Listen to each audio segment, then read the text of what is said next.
Mini episode 1721 of the FDH Lounge is brought to you by Sportsology, delivering unconventional columns and webcasts about sports, TV, music, movies, and more. Follow them on the web at sportsology.com. The FDH Lounge. You want to schedule your life around it. A long time ago, on a gloomy, wet Cleveland spring night, two men stand alone amidst the late-night drizzle. Their voices echo across the vacant station parking lot as they debate the merits of the great American radio show that have been missing for far too long. On that night, an idea was born. That idea became the FDH Lounge.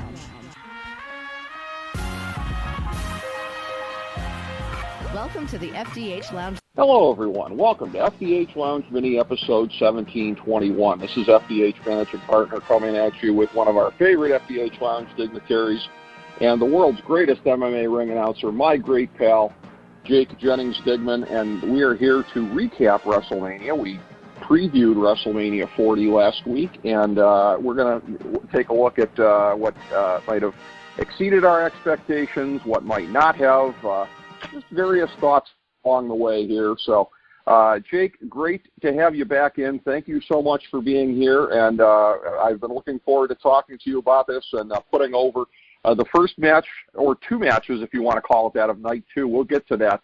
What a prophet you were calling it note for note. Thank you. And, Rick, I'm back in the lounge 2 weeks in a row. Man, it's not even my birthday. Feels like the old days. I like it. I love having you in. I love talking wrestling with you. It does feel like the old days. It feels like the days when we were the fifth Beatles of Sunday Night Submission. Those were great days. Whatever happened to the other two? Yeah, I got a feeling one of the two guys was real busy last weekend, but I don't know why I would think that. I don't know. Just a lot of people needed some handicapping odds going on. Clearly. Well, we're thinking about different guys here out of the two, but yes, I'm sure the other one was busy. Hey, it was the Final Four, man. You know, it was the Final Four. Yeah. Business was good. Well, that's true. That's true. You know, my mind wasn't even going there, but you're absolutely right. Absolutely right. One of them was focused in one direction, one in the other area, and I do know that. It was a busy weekend for them. It was a busy weekend for those of us wanting to watch various things on TV. And for me, that didn't even include the Women's Final Four, notwithstanding it being on America's North Coast. I managed to steer clear of that. It almost would have been better if I'd had that on Sunday afternoon rather than watching the Cavs piss away like an 80-point lead to the Clippers. But in between all of that, that was brutal. But nights 1 and 2 of WrestleMania. And, we'll get into this here. Broadly speaking, I don't know that it necessarily surprised us too much in the sense of I think we had the feeling going in there's going to be some high points both nights, and I think they were very high points in some cases, but a lot of filler. And it was basically a thing where, I mean, if this is year one of the Levesque era, as they're now calling it, I would hope that by WrestleMania 41, you've got absolute purpose for everybody up and down the card both nights. I don't think that should be too hard to achieve. I agree, especially with, having what would be, what is it, about 4.5 hours each night, roughly. So you got about 9 hours of programming. Very easily should there be a one thing right off the bat, though, that I do want to point out, as you mentioned, the filler. They don't have a lot under this new, I don't know if it's the new administration or if it's because of the way the structure is set up with Peacock. If you've noticed, all of the WWE's like PLEs, they don't do those backstage segments they used to do in years past. Like at WrestleMania, you get a backstage bit, there'd be like 7 legends interacting with the current guys. There's none of that. It just kind of has goes from the next match to the next match, and I think that has to do with the way the commercials are laid out and everything on Peacock with a different tiered system. But as someone who has a career in the sport of mixed martial arts, I absolutely love that. I love that it just goes from match to match to match.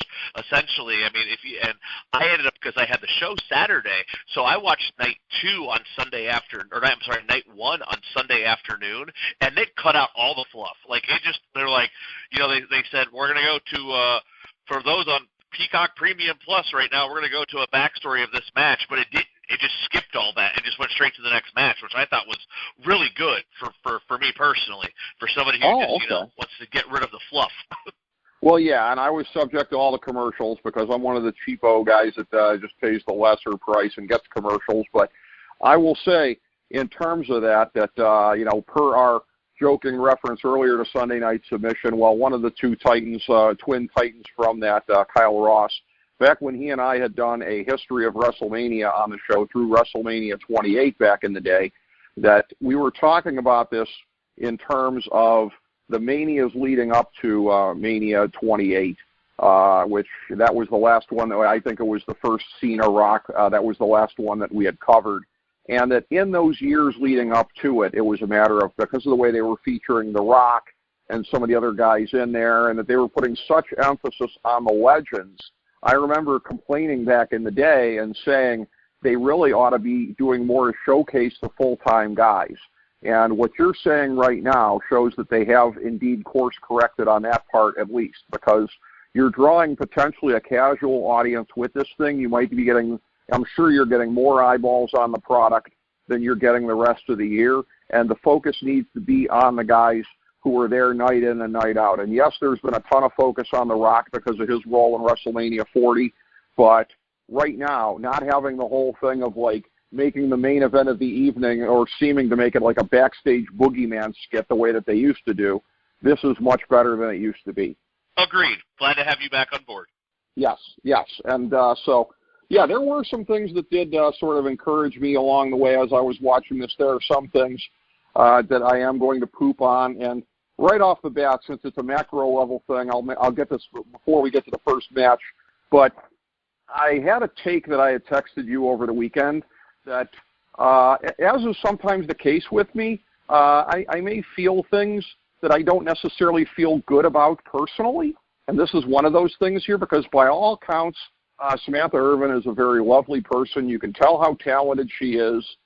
Being the fiance of Ricochet, one of my favorite all-time underutilized wrestlers, and that's not a backhanded compliment to him. I love Ricochet. I just wish he was getting more shine like he was in Lucha Underground. But, again, I have every reason in the world to want to put her over, and she's got a good set of pipes. But what she does with them, you know, as I said to you when I texted you over the weekend, I mean, I've heard better screaming in pornos. I'm not a fan of the whole enunciating and emoting, and they're like, that's everything that people accuse Aubrey Edwards of being as a referee, which is bullcrap, by the way. I don't think she does anything to call attention to herself. She's just reacting the way that she thinks anybody would react upon seeing sensational things in a match. But it is the people who criticize her are right in saying it's not your job to take the focus off of the competitors. And it's a thing where just in any walk of life, I don't like to see anything of where it looks like somebody's going into business for themselves. And I'm sure it's completely unintentional on her part. And like I said, I don't feel good about saying this, but it's what I feel. It's what I perceive. I'm not a fan of it. See, and you know what, Rick? That's absolutely fine, and you're allowed to feel that way. And it's interesting because I'm in a ring announcer group of fellow ring announcers on Facebook, and one of the questions was, "Who are your favorite ring announcers?" And my answers were currently is Samantha Irvin, which is funny because she's. So it's Samantha Irvin and is it Dasha Fuentes? Is that her name on AEW? The one who's not Justin Roberts? Yeah, if Justin Roberts could just go away forever. Anymore. Oh well, they fired the wrong ring announcer then over there. You're not a big fan of everybody being John. His voice is so grating to me. It is so grating, and I just, which is funny because bringing this back, Samantha Irvin is so divisive right down the middle. There are people who absolutely hate her for her announcing style. My friends, mutual friends, agree with you. Adam, you say Adam's name? Our mutual friend Adam says she just screams into the thing. The thing that I personally like is, I mean, her being cute also helps, but the thing that I personally like is as an announcer, you're always taught, don't have any emotion, don't show any emotion whatsoever. And even we're going to skip ahead to the ending here, but the amount of emotion she showed on night 2 under the previous administration, she'd been fired instantaneously for showing that, for not being, straight-laced and to the point. And maybe because I'm just not used to that, I find that kind of, I don't know, it's kind of something different, so I find it kind of refreshing on that point. But as far as the whole yelling thing, she definitely needs to tone it down. And if you do recall, do you remember when Lillian Garcia first started on WWF back in the day? Triple H! She was horrible. If you watch if you could find old footage of me when I first started doing mixed martial arts, I was nervous and I was horrible. I think it's one of those things where hopefully Samantha Irvin can take a little bit of the criticism, because everyone has criticism, and if you don't have criticism, you don't accept criticism, your ego's too big. I did a show Saturday night and threw my back out, which was interesting. Another thing to figure out, as you go on the fly, to adapt and to be better at what you're doing. So I had to figure out a way to be in there and announce a show with barely moving, yet still keeping up the same amount of energy that the fans that pay the money to come to an event expect. So I think I don't disagree with your take, and I see people's take on Samantha. I just think there's part of it. There's people out there who just hate her for who she is, and that's a whole other thing. I'm not saying that's you, but we know there is a certain sector who will hate her for just calling a spade because she is a female of color. They're going to hate the fact that they are in that spot. Nothing's going to change that. I think the only thing she can do is just listen to her own performances and try to get better at it. It's just I've never in recent years I haven't seen an announcer who's just has the audience so divided like that, which is kind of interesting. And here's a fun fact, and we'll get back to the topic of this. On the same question, they're asking, who are your influences? Do you have any idea, Rick Morris, of who the influences of my ring announcing style are? One of them you should get pretty easily right off the bat. I mean, I see some sort of tones of possibly either of the Buffer brothers a bit. I mean, you're not that alike, because you have your own style, but I mean, you have a way of, and again, I'm comparing her unfavorably to you, because you have a distinct style, and you're able to get in there and make the presentation, but I've never watched you, and again, I'm biased because you're my great friend, but I would tell you flat out if I thought you were ever making it about yourself, and you've never made it about yourself. Because that's always rule number one. My whole purpose, I just had a conversation with somebody this past weekend about this. My entire purpose is to put the spotlight on you. It is to whoever I'm introducing. It's all about that person. To answer the question, it's not the Buffers, which is funny because everybody always says, because it's MMA, they're like, oh, can you do Bruce Buffer? I'm like, I can, but I'll get sued. No, my two influences are Lynn Hart from the old Pride days. I don't know if you remember the old school Pride days, and then of course Howard Finkel. And the thing. Once I point this out to you, once you hear me do it, you'll hear it all the time. It's similar yet different. So you remember when the Fink, whenever you probably could hear him in your mind on Sunday, and new.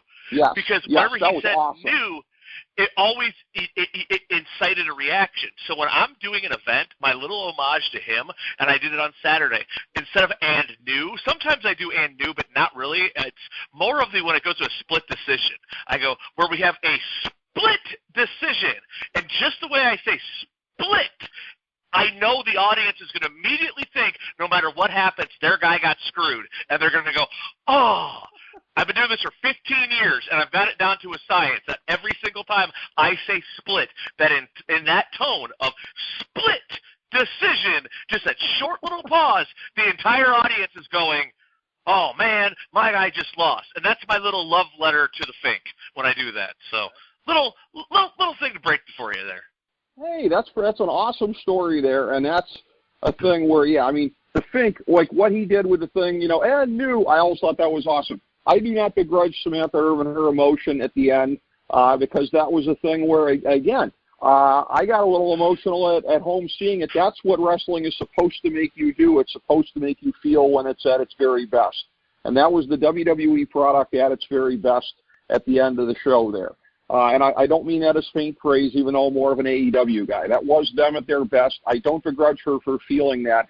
I begrudge her for the things that she can control, is I guess what I would say. And that's where I had no idea. You're telling me that she's divisive. I felt like I was out on an ice floe here. I'm looking at social media. I'm like, I'm the only person in the world that doesn't like this. And so I don't feel as alone hearing you say that. Because, and again, and you're right. You're right that a lot of the haters out there are trolls and a-holes and everything like that. And I have the human decency to sit here and say that I feel badly for criticizing her, but it is my opinion of the way that she's choosing to do the job.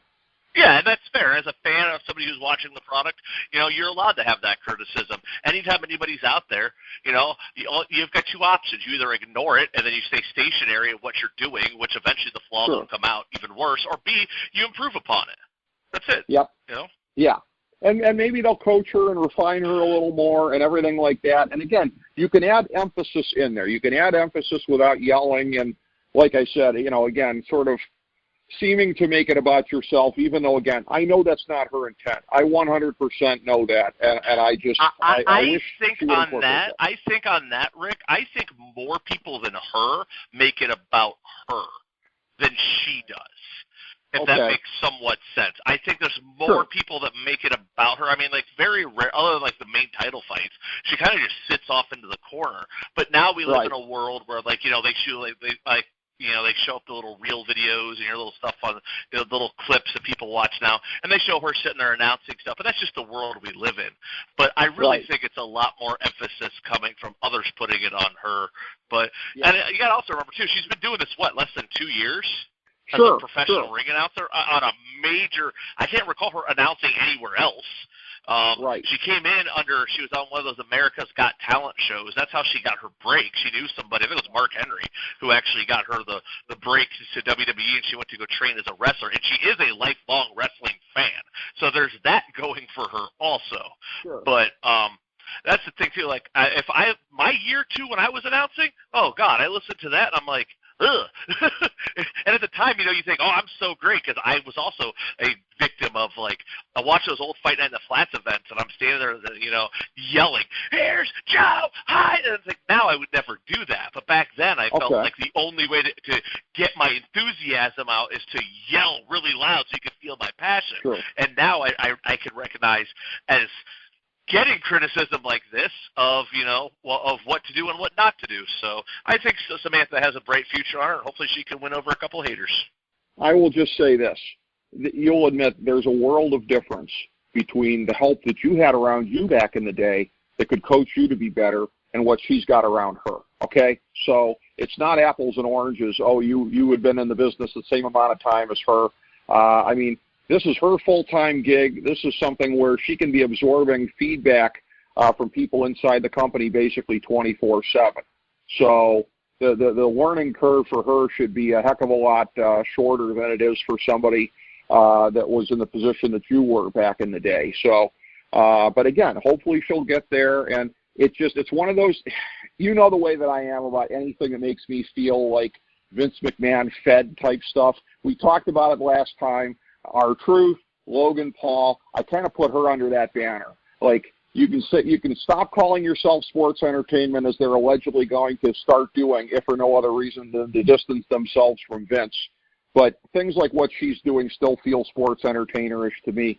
That's just my personal point of view. She did have an excellent match to start out doing the ring announcing for night 1, top of the show. I think we kind of anticipated that this would be the case. Rhea Ripley defeating Becky Lynch by pinfall, 17:05 for the Women's World Championship. I give this one 3 3/4 stars. These are two of the very best workers on the women's side in the history of the company. I would say that top tier basically involves them, Sasha Banks. I could listen to another name or two potentially being in the mix. I don't think I'd put Charlotte Flair in there. But, again, two of the very best. You expected them to have their working boots on. Oh, but Bianca Belair, I'd put her on that top tier as well, even though she was buried in another match, as we'll talk about later. But again, I thought this one was really good. 3 3/4 snowflakes from this guy. I especially knowing going into it, as I said, that Becky Lynch was very sick going into the match, to be able to pull off kind of what they did there, I felt it was like very formulaic, and I don't know, like a by the numbers. I just felt like, to me, like they were holding a little something back, and that might have had something to do with the I guess the illness that Lynch had there. I mean, it just felt like they never quite reached that next tier on it, but as far as everything that it was supposed to do, it served its purpose. It established, Rhea Ripley as the dominant force that she is. As we talked about on the pre-show or our preview of this, I see her holding that belt for a very, very long time. I don't see that's the problem they have now. I mean, other than a Bianca Belair, maybe down the road with some seasoning, a Jade Cargill. You can always, you circle back to Charlotte Flair, but let's get some new talent in here.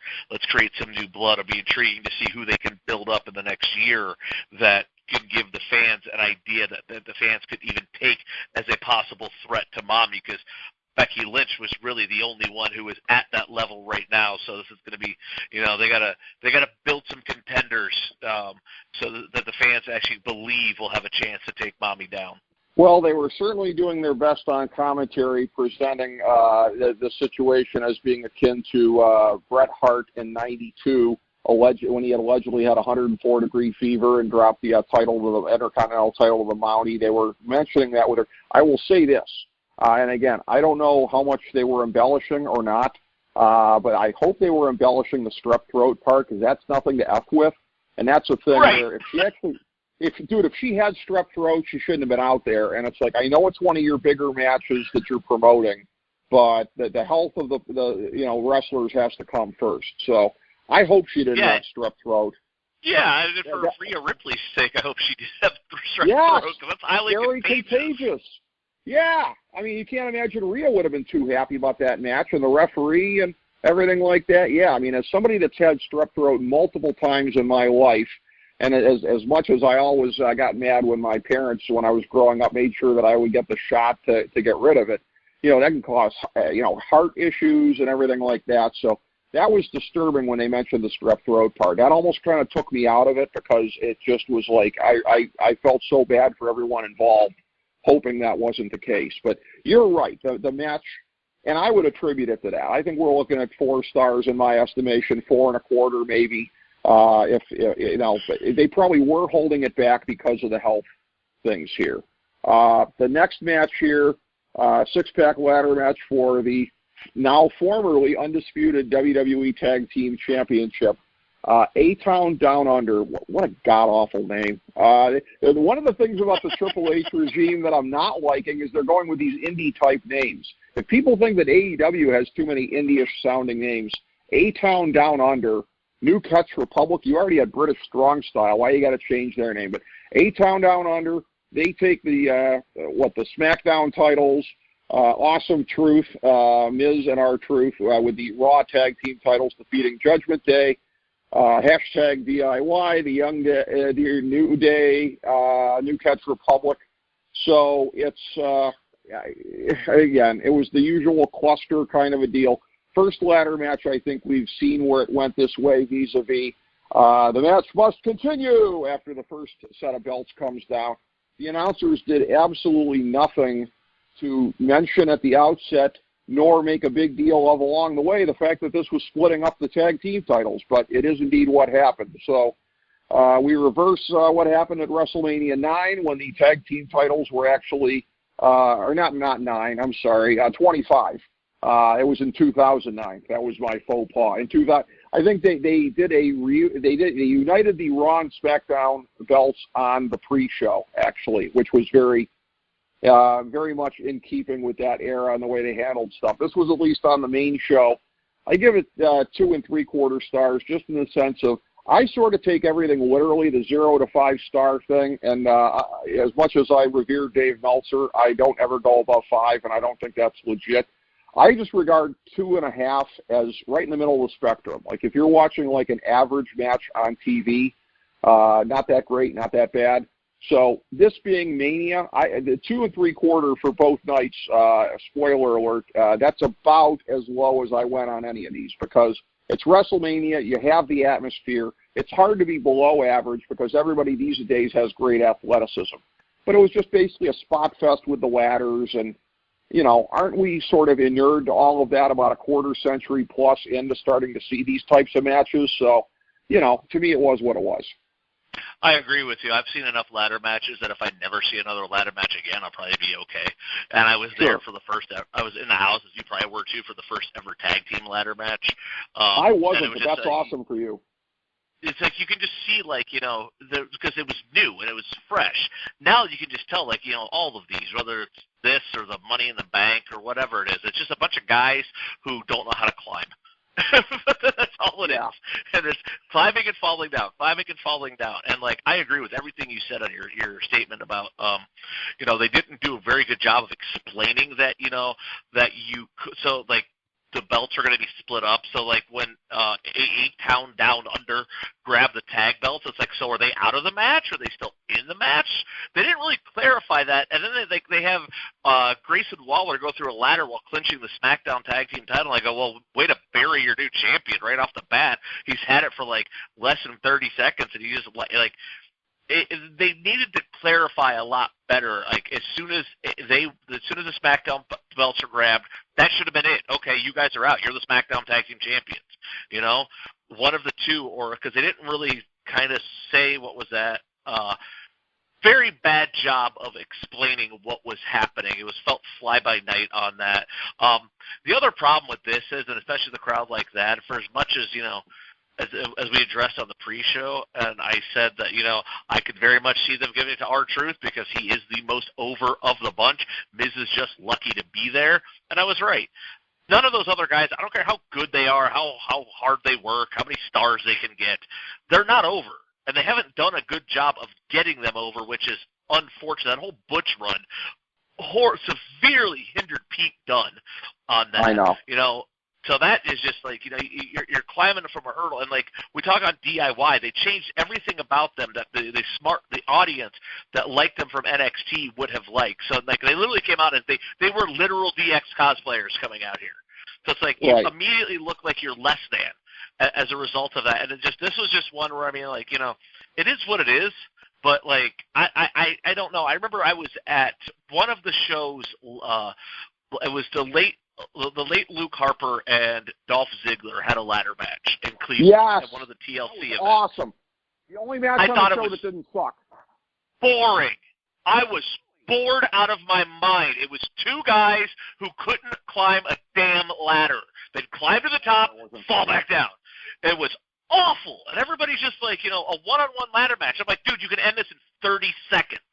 Like, I'm just, and everyone around me is chanting, "This is awesome," and I'm like, this is like formulaic, and I don't know. And now they add more and more people to it. It's just, I guess, you know, I'm a skeptic in this. Like, the gimmick itself, you know, it just, you know, the floor is lava. It's just two guys, just guys who can't climb. That's all I see. There's no psychology to it to me. And being at that match, you yourself, like, that was awesome. And I'm like, no, to me personally, it wasn't. It was just like, okay, this guy can't climb, that guy can't climb.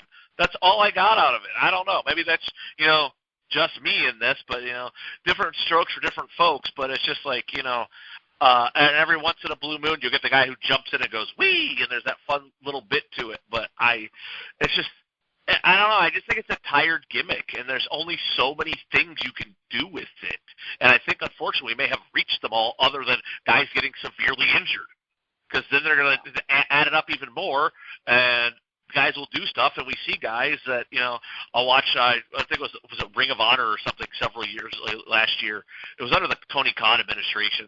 Somebody did like a 450 flip, which was just stupid for no reason. To be like, okay, look, you can do gymnastics. Awesome. Doesn't help you win the match, and the dude broke his leg. And I'm like, that's the kind of crap that's going to happen if guys keep doing this stuff. So I get what it was there for. It was there to get a bunch of guys on the card. It served its purpose, I guess, in that front. We're going to see what's going on. Now we have, like, you know, coming out of this, we have 7 tag teams that still aren't over. Yeah, no, all of that is true, and it is this thing. boy, if you thought that match in 2014 was bad, you must have wanted to gouge your eyes out the rest of the show, because everything else objectively was just the Drizzle and Chiznits. That was a bad show. On that show? Yeah. On the show in 2014. Oh yeah, I don't remember the rest of it. I think there was a stairs match or something where the Big Show just.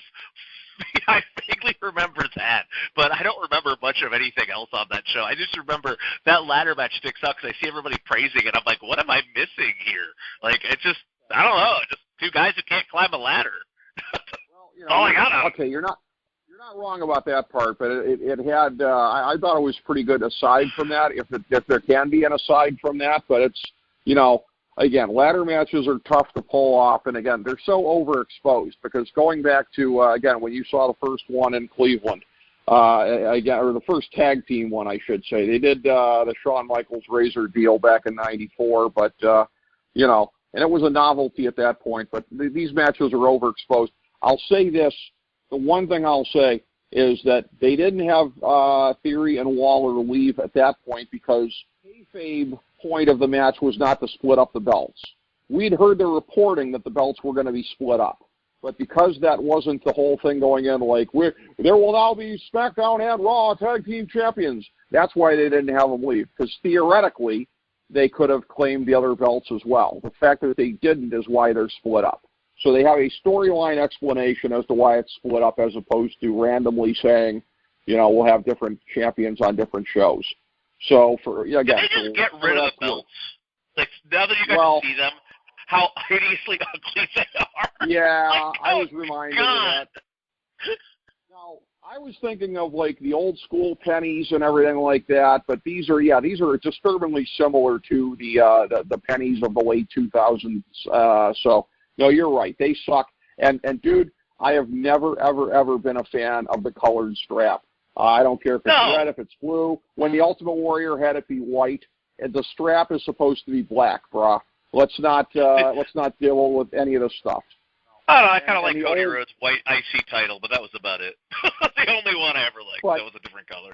Nothing will ever be funnier than I was over your place watching SummerSlam 2016 when the crowd just shat all over the Fruit Roll-Up title, the Universal title. Yeah, I mean, as they should have. It was horrible. You're wanting to give credibility to your new world title here, which, again, anytime that you go to split up the world titles, I mean, they've done it in the worst way possible. Eric Bischoff pulls a belt out of a briefcase in 2002 and hands it to Triple H. Triple H comes on the show last year and just creates a new belt out of nowhere. At least there was a tournament that time. But again, you know, they've done a lot of things poorly over a period of time. Here's hoping they learn from that. They definitely need to get rid of those. They definitely need to get rid of that. That's very much a Vinceism, the whole color coordinated everything, like red, blue. That they need to just get rid of all that. Just be gone with the whole color coordinated. I don't know. Make the Raw tag belts look like the old school NWA tag belts, because I'm biased on those, and make the SmackDown ones look like the SmackDown titles from 2002. Those were great. I like those. Yeah. And that's one of the great things about people do not, recognize, people who are not wrestling fans, just how much wrestling belts are art, as far as like how you can go back over time. I like this one. Now, wouldn't it be great if they could take something like this?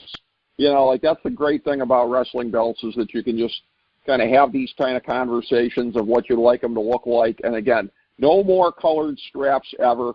Just do the black straps from here on in. So here's hoping they get rid of that moving along. But the next match here, again, another kind of whatever kind of a match. Rey Mysterio and Andrade defeating Santos Escobar and Dominic Mysterio in 11:05. A match most noted for the run-in of Jason Kelsey and I think it was Thomas from the Eagles at the end there with the Eagles-esque luchador masks. And again, at least it had, a storyline reason for, them, coming in. They're in Philadelphia and everything like that. So there was a little bit of a tie-in at the very least. And it was a way to get out of the match without anything else, really going down here. Dominic's not going to lose any heat for losing the match. And again, Dragon Lee was storyline taken out, so it ended up being Andrade in the match, who, again, I know they see as being a bigger star at this point in time. Two LFI alumni, coincidentally here, in the LWO, or I'm not even sure if he's in the LWO with Ray or it was just a guest appearance. I don't know, and I really don't care that much. But, again, to me, it was what it was. I gave it 2 3/4 stars. Okay, so this was my least favorite match of both nights, and for a variety of reasons. Number one, this reminded me, I'm going to call this the thrown together on Rampage match, where they just have a bunch of guys who are backstage and they got to put them in a match together. And then I'm watching this, and first of all, the one guy, and this is going to be a testament to it, he gets on the ropes and he does the spot where he gets lunged, like Carlito fires him like a cannon into the crowd, up the ramp, and he's like going, "This is my WrestleMania moment." And the only thing that popped into my head was Bobby Hill going, "I don't even know who you are." Yeah. Like, who is this guy? And my other complaint to this, last time I checked, this was not a no disqualification match. So there was right. nor was it under Lucha Libre rules. So apparently, whoever this official was, I don't know his name because they haven't said all the officials' names yet, but he clearly went to the Rick Knox School of Officiating, where you just turn a blind eye so they can get all of their 37,000 spots in. That's convenient for what is going to be happening in the match, and then counts 1, 2. And so I don't know. I watched it. I looked over at my better half, and I was like, oh God, this is Rampage level bad. This is just, you just swapped a guy out, which, you know what? Fine, whatever. Because I'm not sold on the Wish version of what you call them. I did like where your head was at, where you thought that that Dragon Lee should have been showcased as the next face of the Latino community in WWE, the next Latin sensation. Only problem with that is he will always come across as a cosplayer because he looks just like Rey Mysterio. The same, similar layout, everything. So it's like, why do I want that why do I want you when I have the real thing sitting right here? So I thought the trade up to Andrade was nice because at least he has some character differentials. I don't buy Andrade as a baby face. You look at that guy and you go, oh, he's a heel. Like everything about him, he just reeks of heelness. I don't know. So I was expecting by the end of it, I'm just expecting all of these guys to turn on Rey Mysterio, and that's going to be that. But it's like, I just felt like this was just, a spot fest for the sake of spots that didn't really do anything to tell an overall story going into it.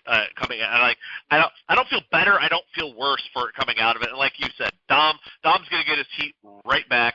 And I know it sounds like I'm knocking Dragon Lee, and I really do want him to be successful, but there's no way he'll ever be as successful as people want him to be if he's stuck with the label of the next, because the next is like the new, and the new nor the next will ever get over, and no matter what they're the new of nor the next of. So he has to do something like, if there was anybody who could fill that mantle, it's the guy we mentioned earlier, Ricochet, from his Prince Puma days. He's the guy that could, and he's got his own personality and his own distinctiveness to him that sticks out. With like, I don't even know, he has to be. He's Hispanic, right? Pretty sure he is. Some at least here. I don't know if he's mixed. I don't know what it is, but like from the work he did in Lucha Underground was just fantastic. And it's like, tap some more into that. That's your guy right there. It's just hard again to rehab someone that's already been here. And how do you rehab all the people under that got slaughtered under the Vince regime? Hopefully they can do it. But yeah, this is less is more. We spent too much time on this match. It was what it was. Some would say it could have been a popcorn or a bathroom break match. Very much so. The only counterpoint I'll make on Dragon Lee is that Rey Mysterio's career, he's still performing at a great level. Not what it was 25 years ago, but you can't sustain that forever. But he is the equivalent of a football game that's in triple overtime. I mean, borrowed time doesn't even begin to say it. I mean, this man's knees basically, haven't they been like replaced with the Blue Man Group PVC pipes at this point? I mean, I think so. Yeah. So I mean, he's not going to. Again, I'm not saying the next couple weeks, months, within the next year. But I'm talking long term. Right, the man is in his 50s. Right. He has far days behind him than he does ahead as an in-ring competitor. That's my point. Is it like for Dragon Lee to get the rub from him right now, 5 years from now, is anybody going to be watching Dragon Lee going, hey, he reminds me of a guy I used to watch 5 years ago named Rey Mysterio? I just don't think that's going to happen, Jake. I think it's a chance for him to... Here's the problem with that, though, is Rey Mysterio. The reason why Rey Mysterio is Rey Mysterio because he was the first Rey Mysterio. Yes. Nobody he was Rey saw Mysterio him like Jr. He was Junior back in WCW. Yes, but correct, he was. But as far as that style and people saw it, I remember watching those matches in '96 against heck, I'll go back and watch the ones.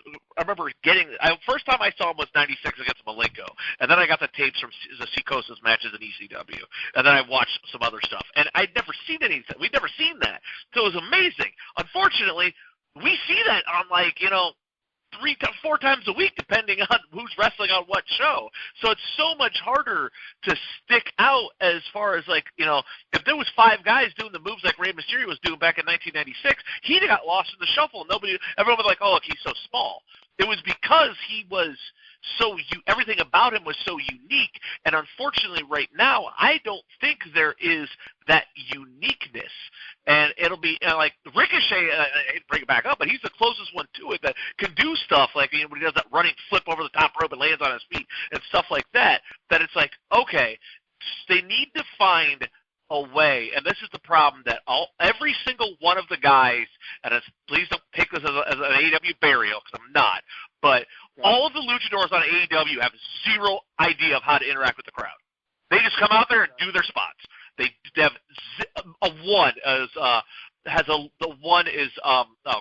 Pentagon. Penta. Yeah. He's the only one. Him and Phoenix a little bit can do it. A little bit of that reaction. Everybody else is just they just do spots for the sake of spots, and they're interchangeable. I can't tell you. One was called Gravity. One was something else. One's like Axiom. I think it might be NXT. My point is they're interchangeable, and it doesn't matter because they all do the same crap.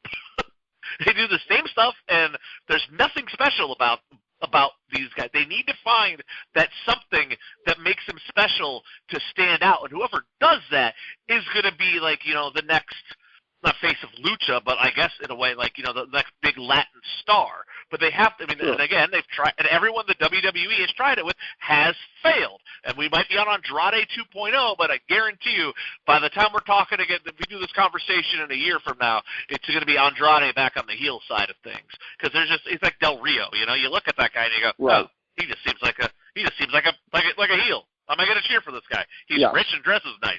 I don't want to cheer for that. And he's married to Charlotte Flair. What the heck? That's a big heel move right there. But I will say, again, interestingly here, as you were critiquing the AEW luchas, that Rampage caught a stray a couple of minutes ago there, which I didn't respond to at the time. I will say this. If you look at the CMLL guys that they've been bringing in recently, Hechicero, this is me being subversive, mentioning a CMLL guy during a WrestleMania review. Look it up, ladies and gentlemen. Do a YouTube search on this guy. He is unique.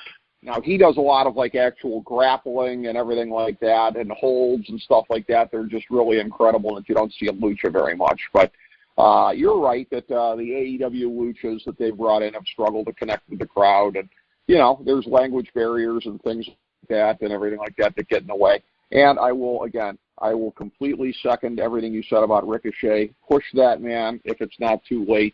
But instead, they're doing stuff like pushing the next 2 guys here. How's that for a segue? Jey Uso defeated Jimmy Uso by pinfall in 11:05 painful minutes. I'll still give this one 2.5 stars. I mean, it was perfectly cromulent. At the end, when they kind of, the sequence towards the finish, I think we're looking at sub 2.5, if not for that. The whole super kick spamming, that's exactly what people accuse the Young Bucks of. Is just, spots for the sake of spots and everything like that. All the super kicks to the face. What the hell was the point of that?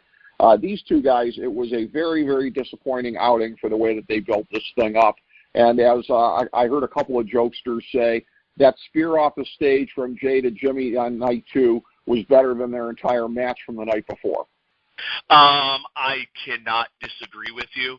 I get with what they were going for with the emotion of it. Like, I don't want to have to do this. The problem is the execution failed miserably. Because the only thing I got out of this, I'm sure you did too, was that Jey Uso doesn't know how to throw a kick. Because this is a thing where I am, it's a modern wrestling thing, and I'm gonna sound like an old timer here. I don't really care. The spamming of super kicks, like you've said, has just completely taken me out of it. It's like, and I'm gonna critique your mentor here on this one.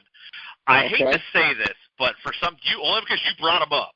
If this exact same match was done between the Young Bucks, Dave Meltzer would have given it 5 stars because of the emotion. You got to know the emotion. Deep. I used to be on the Meltzer side of things, but I've watched a couple of in the past few years. I mean, I'm not as passionate as other people. Have utter disdain for the guy. I just don't. I personally, and this is me. I don't put his opinion of wrestling on the same level that I once did. I don't enjoy the same wrestling that he does. I figured that out when I was watching the one of the AEW cluster around the arena matches where they just pretend to hit each other and just do stupid crap all over the building. I forget which one because they're all the same. And he's like, "This was 5 stars." I go, "Dude, I wanted to turn this off. It was terrible. It was the same Moxley crap that he does in every single match." It's like, here comes the thumbtacks, here comes this. It's like, it's the same crap. And I'm like, dude, what annoyed me was because this is the same guy that he would have ranked that a dud 5 years ago. And like this, it's like, like this right here was, they were going so much for that drama of it, the story, but it just comes across that Jey Uso can't throw a kick, and it, as you said, it just drug. I mean, it wasn't it wasn't to levels of Bret Hart, Vince McMahon level bad at WrestleMania, but it was like, sometimes less is more, and it's a problem that a lot of, the indie stuff has this problem. They don't get that, where it's like, let your stuff breathe, and especially at WrestleMania, that's what they strive on, is the emotion, okay? You want to do that exact same sequence, but in 3 kicks. He kicks him and he's still getting back up, and he's like, he doesn't want to do this, and finally he knocks his head off because he has to. There you go, perfectly. Shawn Michaels didn't look at Ric Flair and go, "I'm sorry, I love you," and then kick him 4 more times. Right. It's like, I think it's not. This is not just a thing on AEW. It's the entire indie mindset of where it's like, I got to get all this stuff in. Where if you get all of this stuff in, it doesn't mean anything. It's like desensitized. I saw and this makes me sad to say this, because I like Will Ospreay from what I've seen. I was watching a match with him and Kyle Fletcher, and Ospreay hit Kyle Fletcher with a running knee straight to the back of the head, a super kick, an enziguri, and Fletcher just bounced right back up, jumped off the ropes, and did a freaking plancha. And I went, so you can't kick worth a crap then. And it's just, and this is the guy who's praised as being, I've seen him do awesome stuff. His match with Omega in Wrestle Kingdom, amazing.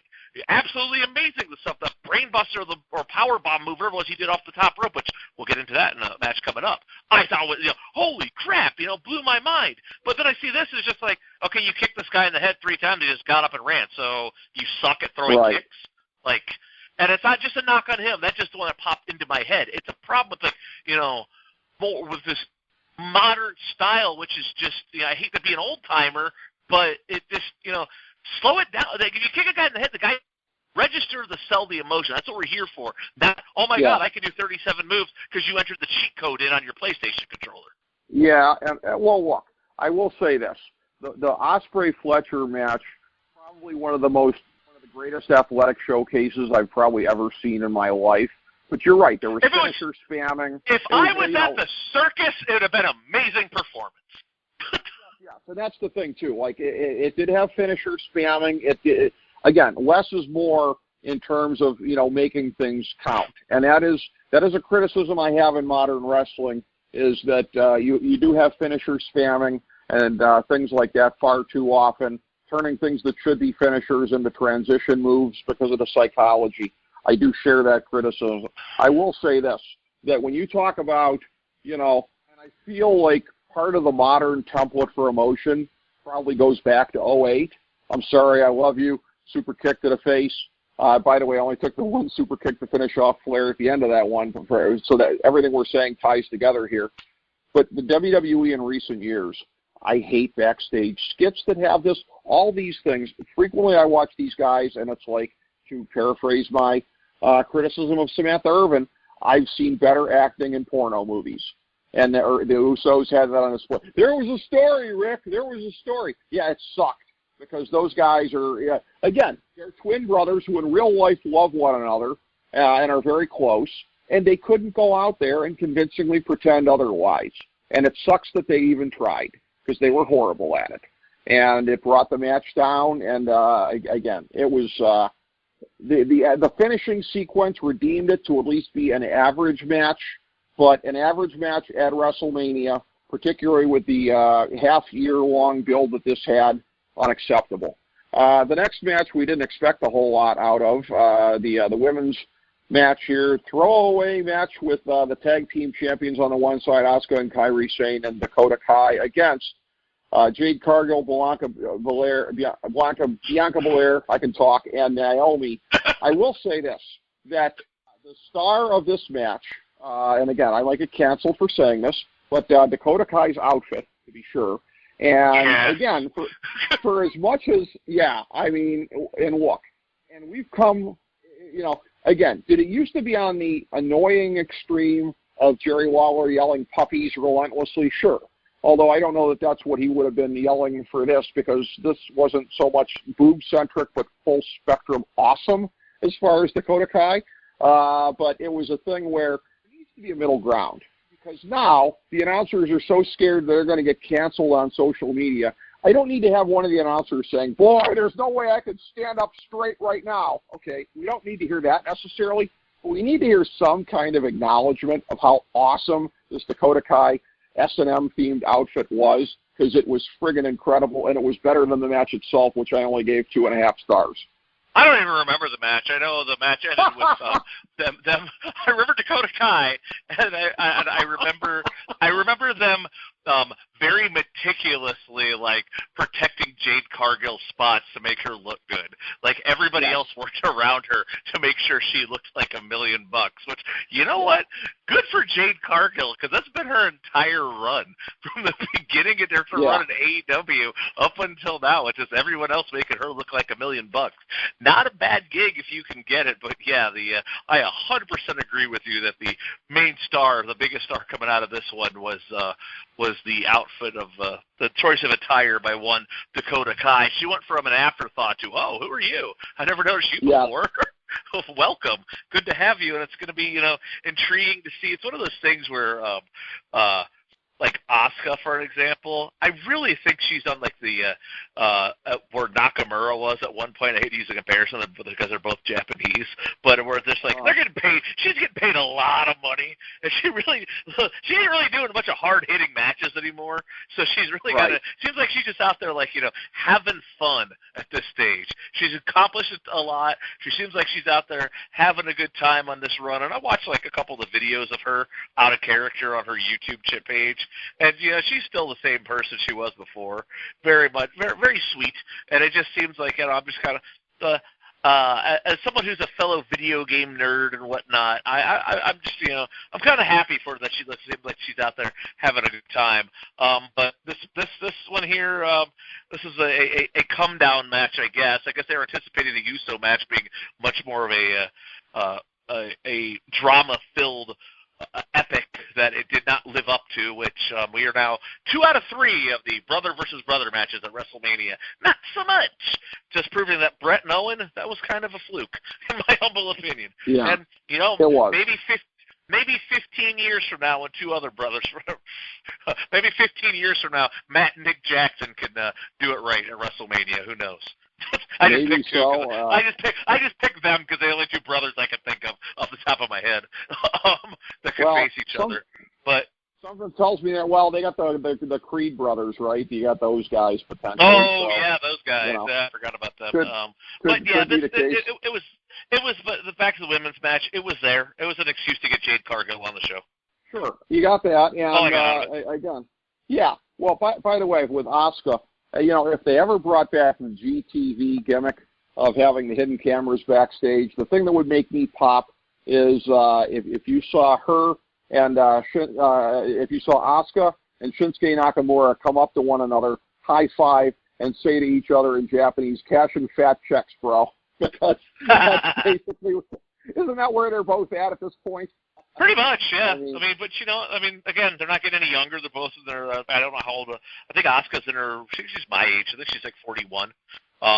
You got Nakamura. He's at his mid 40s. So they're on the backside of their careers. So make the most of what you can while you can. Understood. Yeah. I mean that makes sense. I will say the next match here. This is an outcome neither of us saw coming. You've got in 15:30 Sami Zayn over Gunther by pinfall to win the Intercontinental Championship and ending the longest title reign in history, 666 days, right on the nose there. And again, they now appear to be setting up because the second Raw after WrestleMania is going to be in Montreal, and it is going to be Sami Zayn against Chad Gable. So they appear to be setting up the heel turn that we thought might be coming here. It's probably coming up subsequently here. But in terms of this match, again, it was really good. And Gunther, again, for a guy who is, very much sort of like no nonsense and sort of like the modern day Stan Hansen, like the splashes off the top and everything like that. Good to see him mix it in on a big stage here. And it's one of the things that makes Gunther, I think, not just one of the greatest big men of today, but one of the greatest big men of all time, is that he has that gear that he can go to. As was pointed out a couple different places on social media, the whole thing with, the shotgun chops to the chest, it does lose its oomph a little bit in a stadium setting as far as the ability to really hear the chops. And, again, everything, by the way, was weird sound-wise Saturday night. It was a quiet crowd. It was a cold crowd. They kept flashing. It was very inane the way they kept flashing the temperature on the screen. Like, why don't you just bring in... Yeah. Well, it was like, hey, don't blame us. Here's why the crowd is dead. And it was like I almost thought they did that. I almost thought they did that in case they had to go on a rain delay. Oh, as okay. They were explaining in case, because they kept saying, oh, the weather's bad, blah, blah, blah, in case they had to go as an out, in case they had to do a rain delay or something. I don't know. It was the first time they did it, it was like, okay, that's funny, it's cold. But then they just kept doing it all night long, and I'm like, we get it, it's cold. I was like, where's this going? If they had a rain delay and there was a shot of Corey Graves in a poncho, does that mean that he would be the AEW World Champion 4 years from now? He would definitely be the top contender for it, yes, that's how it works. He would. And by the way, since we're talking about announcers, side note for a minute, and it's a thing where, and this is full spectrum for me, this is a term I'm using a lot, but in terms of this guy as a sports talk show host and everything like that, count me as one of the people in this country, and apparently the tiny minority, that has never gotten it about Pat McAfee in any way, shape, or form. And the things that, again, back when, Vince isn't producing him like the other guys, back when they were all robots, back when Michael Cole was one of the worst pro wrestling announcers in history, or sports entertainment announcers, whatever, because of the way Vince was producing him, and now we find out Michael Cole is actually very good when left to his own devices, like Pat McAfee might have seemed to some like a breath of fresh air at that point in time. At a point now when nobody is getting the Vince McMahon overproduction, Pat McAfee is exposed, in my book. Because, again, it's just the same goofy one-note frat boy gimmick that he does 24/7, whether it's on ESPN or on commentary. And ironically, again, just makes it feel more like sports entertainment to me. For all that people thought that he was the biggest anti-Vince type announcer that they had back in the day, now he just reminds me of Vince because it's a thing of like, oh, here's Pat McAfee out here being wacky. It just brings back bad Santino Marella vibes to me. It's an interesting take on it. I do agree with the whole being overexposed thing. I don't know. I kind of like the one time when he came on in commentary and he said they were live on the cock, because my friends and I always call it the cock, and the fact that he said that on pay-per-view, I was like, oh, okay, I guess you can get away with that. But yeah, I agree. I think McAfee is I enjoy it because his style is different. But also at the same time, I can see where you're saying how it could get very grating and tiresome. And I think going back to, like, you know, the whole thing where it's like less is more, where it will behoove him to go away. And I also think that McAfee could contribute more in a three-man setting where he just kind of chimes in and adds something here and there, as opposed to like the full-on color guy, in my opinion. Sure. I think he's good for what he adds. It adds that, like, that quote-unquote legitimacy, I guess, from the outside world, you know, because that's, you know, with anything, you always want to get as many eyes on the product as possible. But I very much, I could see him fitting in, like, you know, I like how they used him in the three-man with Graves, because I think Graves offsets that. I think Barrett could also offset that too, you know. So I see your criticism. It's not a hill I'm going to die on, but I can see why you feel the way that you do. Well, and I will say this, something that you probably have no knowledge of, because I'm guessing that you don't have Dynamite on mute right now the way that I do as we're recording this, but you saying live on the cock as I'm watching a Mariah May Anna Jay match was just all kinds of awesome. It just really enhanced the match that much more for me. Your timing of saying that, Jake Digman. So very, very precious timing. Yes, precious timing on your part. I will just say the outcome of the Sami Zayn match surprised me because, as we said on the preview last week, you're kind of telling the same story both nights here, you know, conquering the unbeatable streak, et cetera, et cetera. Now, again, Sami Zayn had been Intercontinental Champion a couple times before, but was beating the unbeatable guy in Gunther. So, again, clearly they weren't afraid of having that happen, but it was an interesting choice nonetheless. And, again, Sami Zayn is somebody he can really get over in his role. I mean, I get why they're doing it here, but as you and I said when we recorded the preview last week, it was a chance to make Chad Gable to the level that Sami Zayn's already at, if they went that way.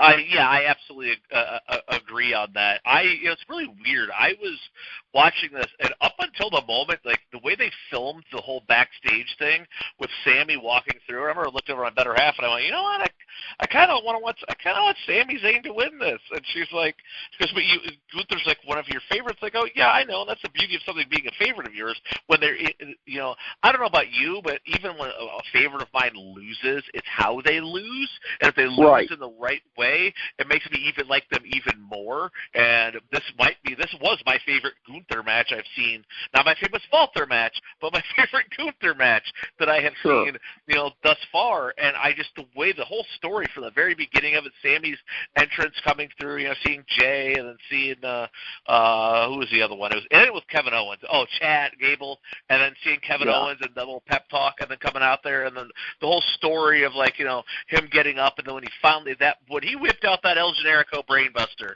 something that would have never happened in previous times. It was like, that was one of those jump out of my chair moments. Like, oh crap! I'm like, he's gonna win. You can't whip that out and then not win.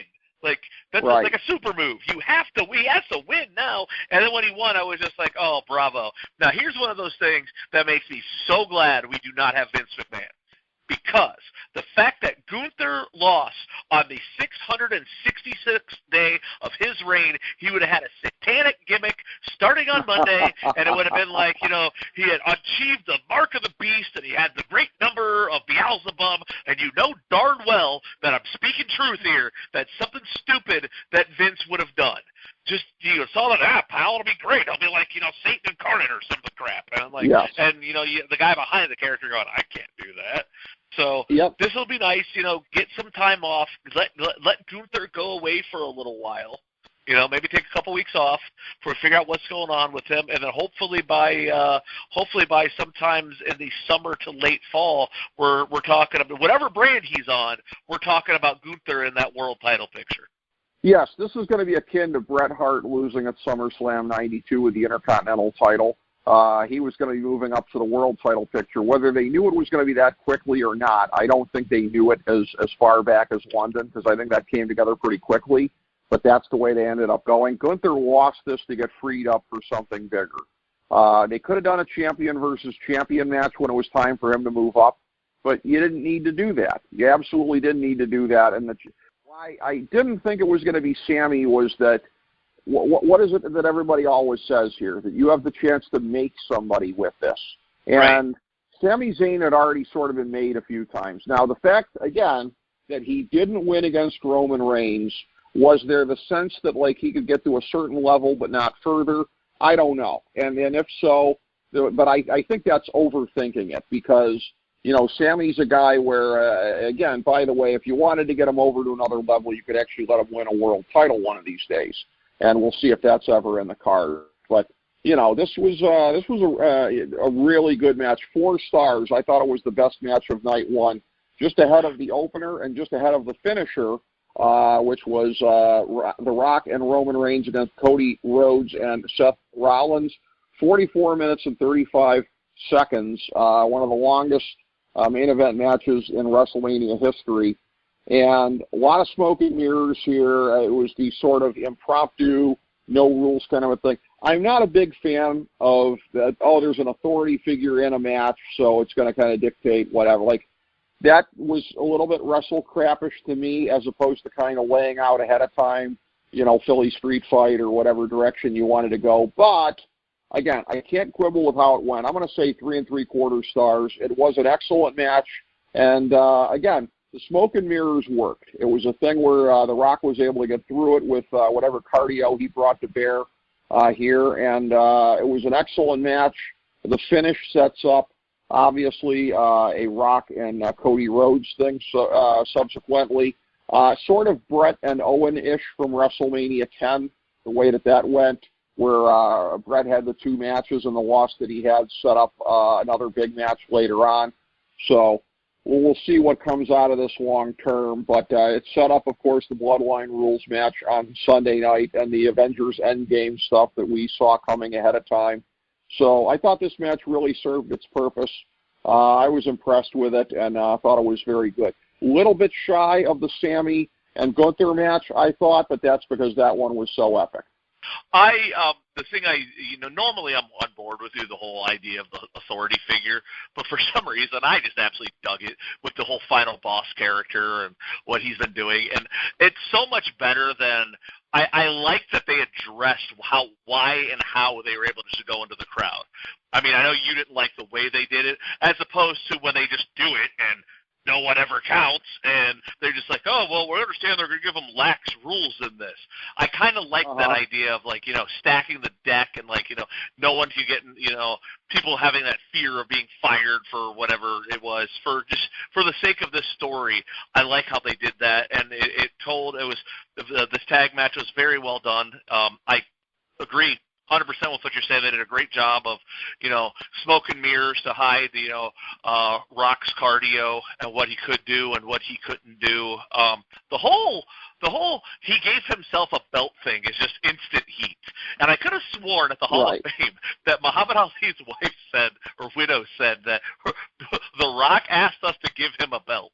I'm not sure if that's what he said, but I could have sworn. I'm just like, okay, whatever. You have a belt now, and you're coming out.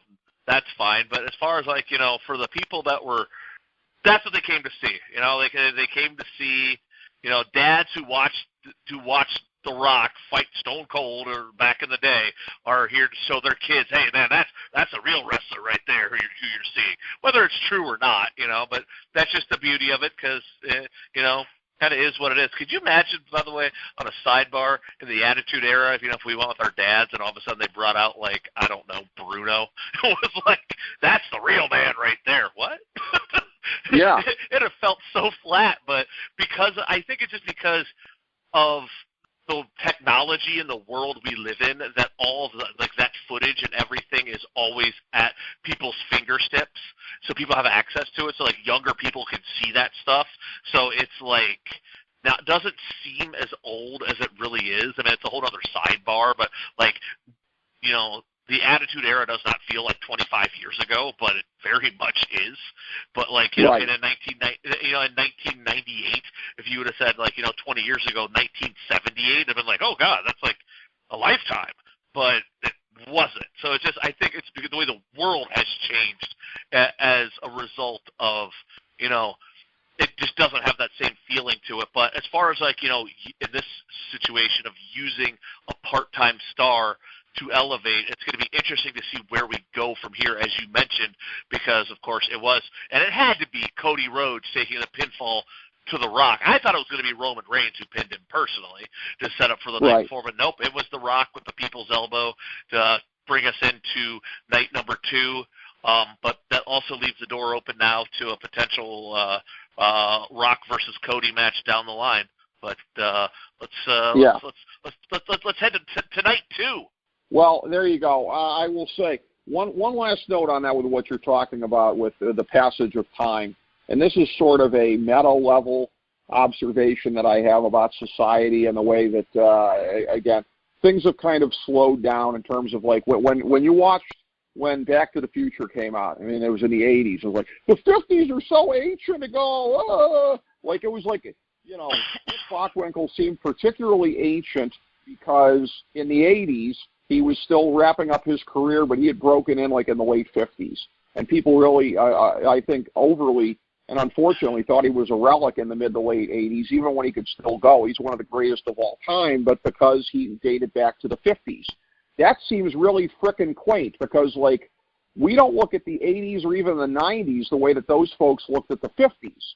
The 80s and the 90s are a lot more relatable, I think, not just to guys of our generation, but I think to everybody. Somewhere along the way, time slowed down because we got all these guys in there like The Rock from the 90s and everything like that, and nobody bats an eye at it. I talked last week on the preview about, you know, Sting coming back this decade, and the Stone Cold Steve Austin, and all these things. Paul Ellering, which we'll be talking about, you know, on the next night here, being in somebody's corner at least. Like we don't think of time the way that we used to. You know, it's like somebody that was like big in 1997 and 98 and whatever, like The Rock. We don't think of that the same way. It feels natural for him to be in here. So it's just really interesting.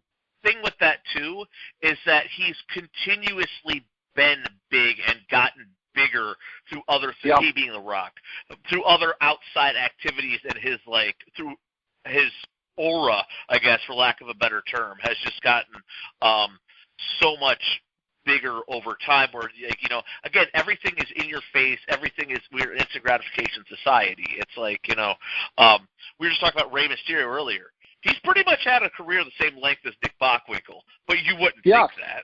You know, the 50s to the 80s, oh my God, but he's been around for 30 years.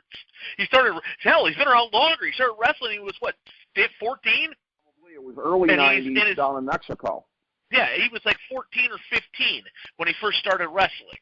So that dude has been wrestling professionally, and he's in his, I have to look it up, he's in his early 50s, I want to say. So just do the math there. That's a 35-year run already, pretty much. That's crazy. Oh, yeah, and again, this isn't just wrestling. This is all aspects of society. This is other sports. In the 80s, it would have been like, George Mikan, oh, my God, that was decades and decades ago. Mickey Mantle, And it's like, we don't look at Bird and Magic and Jordan that way. You know what I mean? No. Like, we don't look at anything the way, I mean, and this would be an interesting podcast unto itself, the way that time has kind of slowed down as far as how we look at these guys, and that's what's allowed these wrestlers to have the longer careers and be able to come back, because we don't look at them. You don't have the stink of time on you the way that you used to. Now, part of it is from being part-time and making special appearances. Nick Bockwinkel was there night in, night out in the AWA at that point in time. So it's not exactly the same thing. But night 2, as you were saying here, as we move to it, I said at the top of the show, and I cannot put this over absolutely enough, you called pretty much the sequence of events of how this went. First and foremost, the night starts with a banged-up Seth Rollins, both in kayfabe and not, because he was carrying injuries into WrestleMania, but he had the long match the night before. The interesting thing is when you talk about how banged up he is, you know, less kayfabe than not, actually. That was actually one of these rare shoots, is how beat up he was. But Drew McIntyre beats him in 10 minutes, 30 seconds. Again, gave him the big kick right off the bat there. There were some false finishes as far as being able to put Seth Rollins away, but in the end, the totality of it put him down for the count. As you predicted, he starts taunting CM Punk, who was doing the commentary over there, and as he was standing up on there, I had the sense, because there was only one way it could go. If an injured CM Punk was going to do anything, I was like, he's got to sweep the leg. Well, that's exactly what happens. sweeps the leg. He falls down off of the table. Punk takes the arm brace off, clobbers him with it, grins when he sees Damian Priest come running out. Damian Priest grabs the briefcase, clobbers McIntyre with it, cashes it in, hits him with the finisher in the ring, 9 seconds, and takes the world title. And again, one of those things where you might as well go this way. It's better. It's certainly better than assuming that Damian Priest is a dud and should never cash the thing in. I'm a big believer in being, as a regular Texas Hold'em player, I'm a big believer in being pot committed here. You gave this guy money in the bank. Was it the right move? I don't know, but better than having him, fart out, with a non-finish here, non-successful cash in. You had to do something like this. It gives McIntyre, the motivation to stay in his present character of being pissed off and having something to prove to the world. It was very well done all the way around. And, again, let us say this for the record, in case there's any old-time, people who go way back with us to the STN days here. Let me just say for the record, and we alluded to before with the little guy, you and I don't talk shop. We would never say anything on this show. Nobody inside told you anything because you and I would never ask those questions, and I don't think we'd get the answers even if we did. You did this all on your own. Bravo to you. First thing I want to say revolving this, absolutely perfect booking. I couldn't have done it better myself. You're entitled to that. You are entitled absolutely to that. And then once I explained it to you, and then you saw the whole thing play out before your eyes, you're just like, wow, this actually makes perfect sense. And it did. So it got that magic moment, making McIntyre even bigger coming out of it. He didn't need the belt. It's one of those things. The moment itself is what makes him bigger. Now, to address the other thing you just brought up, if the listeners knew the actual thing I pitched to our little friend, they'd be quite surprised. So believe me, I don't. I have never once ever before an event, or even really after an event, I've never talked shop. I've talked some things about stuff, but not like in the present as it's happening. Sure. I'm talking about a couple never put things. him in that spot. Right. And you know what, quite frankly, I'm not one of those people. I don't, I respect what they do, what he does, way too much to ever be, put in a situation like that. No, I had no insider knowledge on this. I didn't ask. Yeah, and if I did, yeah, because I could see some people saying, "Oh, well, you just, you asked your buddy, all right." I'm like, I'm going to be real, all right. We can shoot on this show, right? We can be real. If I were to ask. Let's break the fourth wall. If I were to do anything to ask our mutual friend anything, my happy ass would be going on, one of those bet places. That's where I would go, and I don't, because I'm never going to put someone in that situation. But what am I thinking of? What is the one where you can bet on it? DraftKings. That's the one I'm thinking of. Yeah, where they put the odds out there. That's where I would go. But I'm not, because I'm not, and I also, if I have a friend of mine not really friends, closest friends as our mutual friend, but I have people in I know that work in the film industry. I know somebody who I know the person who was the stunt coordinator who was in charge of all the stunts for all of the Marvel movies. I'm not going to send him a message on Facebook and go, "Hey, dude, how does Endgame end?" I don't want to know. I don't want to know that. It's part of the fun. It's part of it's one of these things that are a little side tangent here. Pro wrestling is the absolute worst, and I've been guilty of this. We all have. Where it's I want to know what's going to happen before it does, so I can make myself feel smart about it. I don't when I was younger, I was like, I want to read the spoilers so I know what's going to happen. I would be that guy who would go to a house show and be like, well, he's going to win. It happened last night in this town. Now as an adult, I don't want to do that. It doesn't make me come across like I'm smart. It makes me come across like I'm just ruining it. And so I've never been in a situation or a spot like that. No inside tracks on this. That was just my own, just looking where the story was going and what would make the absolute perfect sense. Because going back to the Royal Rumble with Brock Lesnar in it, I believe Damian Priest cashing in was always going to be the finish on this. I believe it was always going to be the finish on it. I believe the original plan was, and again, no one's told me this, just my own hunch, was based on the whole, when it was going to be Punk versus Rollins and doing the whole take on because Rollins did the cash-in the height of the century, so for someone to do that to him in his moment, and then set up a feud because Rollins was leaving no matter what after Mania. Am I correct on this assessment? That he was planning on leaving. So then, basically Punk would have that moment, and then he would have cashed in on Punk, and that was your feud coming out of it. But now as a result of it, we have because Punk got injured and they had to do the audible, and it worked out so much better with the whole thing with Drew McIntyre and everything it had done to build to that moment. I think, that was Punk getting injured here was a blessing in disguise, in my opinion. I just think the story, though, it's the way it played out, and everything's played out much better than what the original idea would have, what I believe what it would have been. So it may have played out better. Yeah. Two things coming out of this. Number one, every once in a while, a blind squirrel finds a nut, and number two, just enjoy it. You don't always have to know everything that's going to happen, because if you know everything that's going to happen, it kind of takes the fun out of it. And what's the point? It's like watching a sports game, and you already know the ending.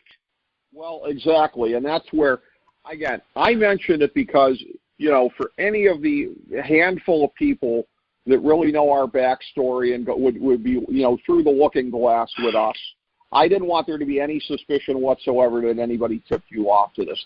Because first and foremost, again. Yeah, that would make us Jason bad. Jones already posted about it. Yeah, that would make us bad people because we should never put our friend in that position, and that's not us. Yeah. But you deserve the credit. You didn't go ask anybody on the inside. You figured this out yourself. You did a tremendous job of it. The Rollins and Drew match, I gave it 3.5 stars. I thought it was very good for what was not a long world title match, but they did a very good job with it and told a very good story, and then ended up in a good place in the 5 stars. And yeah, as far as the 5 stars for the finishing sequence, the execution, the way the whole thing played out. 5 stars. As I said, I couldn't have written it better myself. The other thing that I'll say is because CM Punk's real life sort of monomaniacal, however you pronounce that, at this time of night as we're recording this. But his whole thing, again, he was such a mark for, I just want to main event WrestleMania. So had he main evented a night of WrestleMania, that would have been the real motivation right there. That would have, there wouldn't even have necessarily been as much heat in him losing the world title on cash-in because, okay, well, he proved he could win the WWE title again, and he main evented WrestleMania. So there wouldn't even have been as much heat if this happened to him because he wasn't setting up being the champion as that. It was to be a main eventer. He didn't want to win. He just wanted to be there. Yeah, well, and not only that, really, really funny in terms of when it comes down to what he said to MJF about you just want to be, able to, main event one night of a buy 3, get 1 free, whatever. So CM Punk at this point would have regarded a Saturday night main event as still being a WrestleMania main event, even though we truly know that the Sunday night one is. So CM Punk moving the goalposts yet again, as he does with everything else. But anyways, I agree with you. It turned out better for the way that it was with his injury. The next match, it was Pride Night in Philly as the Pride takes on the Final Testament, 8:35 in a Philadelphia street fight. But speaking of people who like to make things about themselves, Bubba Ray Dudley coming out there and being special referee for this match. We got to see, as I said, the all-time odd combo, if I can't believe I'm saying these names in the same sentence, Scarlett and Paul Ellering in the corner of the Final Testament. A match that I gave 2.5 stars. It was what it was. It did have some swank-ass moves. I was afraid Montez Ford killed himself on that one, flying move outside the ring. And, I don't know what else you can say about it. It was what it was. And, it told the story it told, I guess. I don't know. Okay, so one thing coming out of this, first of all, I am about to send you a meme that was sent to me that I'm texting to you right now, live on the air. If you have your phone in front of you to get this, because this is my only take coming out of this match, mostly because I was watching nights 1 and night 2 on the same day because I had the event on Saturday night. At this point, I was tuned out. I kind of knew what I was going to get on this one. There you go. I see you got it. I see you got it. Good. And we'll just let the audience wonder what that is, what we're laughing at. But yeah, I saw that. It was we'll give a little hint here. It was good to see Bubba in Philly. I don't know. So it's always good to do the little ECW homecoming. It's like if you're going to do it, if there's one time where it's like, okay, you have nothing to lose here, do it. And I criticize, I criticize, Moxley at AEW because every match he's like, I'm going to bring out thumbtacks and barbed wire and bleed all over the place. You're in Philly. You've got one of the W's as your referee. Hell, I would have had go all in ECW on this. Just do it. Go all the way. If you're going to do it, do it.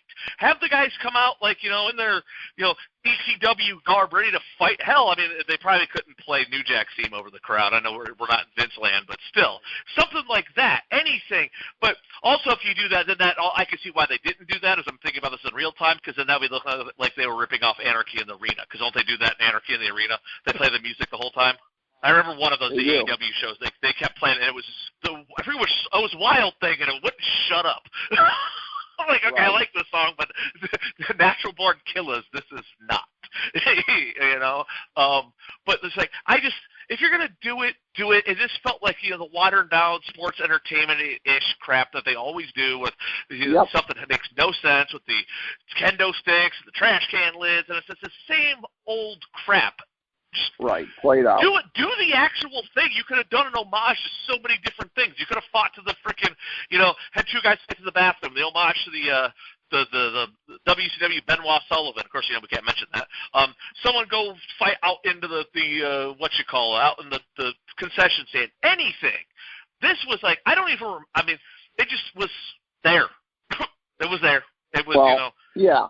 I can honestly tell you, and this is going to be terrible for the review, because again, the day had been going on here. I don't remember anything about this match other than the meme that I sent to you, which is sad. But I kind of expected that coming out of. I kind of expected that coming out of this. I got as much out of this as was built up putting into it, and apparently now the Final Testament, as I understand it, has been demoted to Tuesdays. So let's see what happens there. Okay, we'll see how that goes. And long-term storytelling, at the very least, with Bubba Ray Dudley. His years of taking cheap shots at Tony Khan and sucking the crank of the Fed. Well, he got his payoff here, didn't he? So long-term storytelling, folks. The next one up here. LA Knight defeated AJ Styles by pinfall, 12-25. This is a match that I gave it 3 1/4 stars, which is certainly on the lower end of anything that I've given an AJ Styles match at WrestleMania. And it's one of those things where, again, you talked about it before with Rhea and Becky and feeling that it never quite hit that gear. I mean, this match was, perfectly cromulent, I would say. But again, my expectations for an AJ Styles match are higher than this. Now, again, he'd been off for a good period of time, or on and off, I guess, the last couple of months. But he'd been coming off of a layoff. I saw that he recently did an interview where he said he's really getting older. He's getting the aches and pains. He's already kind of seeing the end of the road, whatever. So for somebody that I think is one of the greatest wrestlers in the 21st century, I don't want to harp on that part of it too much, but I think that this is indication that all of the city miles that he has put up entertaining us over the years and all the places that he's been, I think that basically kind of limited what this match could have been. The right guy went over in terms of LA Knight being a guy for the future, but again, I look wistfully with AJ Styles at some of the things that Bryan Danielson is able to do in AEW right now on his farewell tour, but I'm also starting to wonder, too, if AJ Styles would be at a point where he'd be able to fully exploit it the way that Bryan Danielson has been in terms of the respective health of both of their bodies. Yeah, I agree with you. Father Time catches up to us all, as is the truth in life. And this was a perfectly acceptable wrestling match. It reminded me of a match you'd see as on a Monday Night Raw or SmackDown. It's nowhere near to the level of what we've seen from AJ Styles in the past.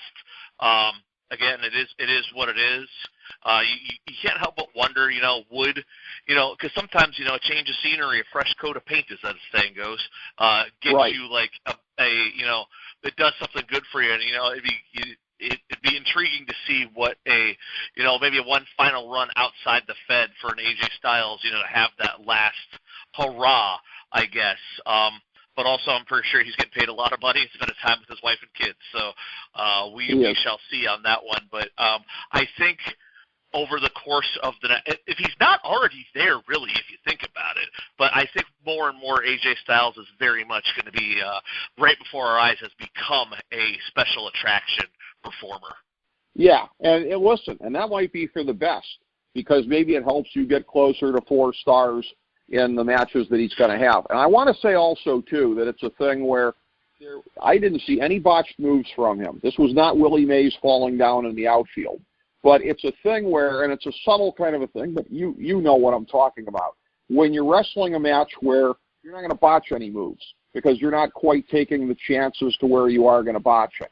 Again, it was fine. It was just, not at the level of what I expect from an AJ Styles match. And similar to what I said about Samantha Irwin previously, I don't feel good saying that out loud, because the man has given his body to all of us, all the hours and hours and hours of entertainment over the years, and he's got the aches and pains and whatever. But I'm just telling you what I see. That it was like when I see AJ, I expect a show stealer, and this wasn't it.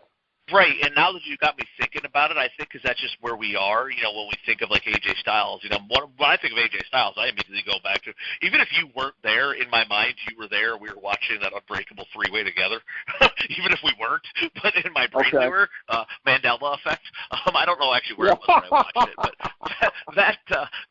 that gives, that mentality of that, even in his WWE run, we commented on the pre-show that AJ Styles got a 4-star match out of Shane McMahon, which was just yes, that was the last time that happened. Yeah. Since then, it has been all, you can't say disappointment, but I'll say disappointment, because maybe the expectations were just so, the expectations for Nakamura and Styles at WrestleMania was so high, I was never going to achieve that. But right, but they still booked him like crap. They still booked him like crap, and then coming out on the other side, I don't even know what he did at 35, which is sad. And I was there live, and I don't know what AJ Styles did at WrestleMania 35. I know that the Edge match after that, what was that, 37 or 38? That one was not good. Everyone had their sights set up very high on that, had high expectations for those two facing each other for the first time, and it was what it was, and it was the catalyst for ill-conceived Edge heel turn, which no one wanted. I mean, the only thing good to come out of that is we got Mommy in the Judgment Day, but nobody was asking for that, especially at that stage of his career. And unfortunately, I just think we're kind of, without realizing it, we've kind of watched AJ Styles going down the other side of the hill on his career right before our eyes, and I didn't put two. He's just always one of those guys. Well, you got to get AJ Styles in there. Can you get a match? He's going to have a banger of a match. But now it's like, do you really have to get him in there? I don't know. Yeah. I mean, and I hate to say that because he's one of my favorite performers of all time. But oh, I know. Again, Father Time, man, it's undefeated. Yeah. What you're saying really depresses me even more, but I can't argue with it. So. And here's the other thing, too. 36 was the Boneyard match with The Undertaker. Just imagine if that would have happened in, real time, if we didn't have the lockdown. That could have been a disaster. Oh, very much so. No, you're right about that. It could have been. And that was a match that was perfectly of its time because it was a little bit easier to pull together because of the pandemic.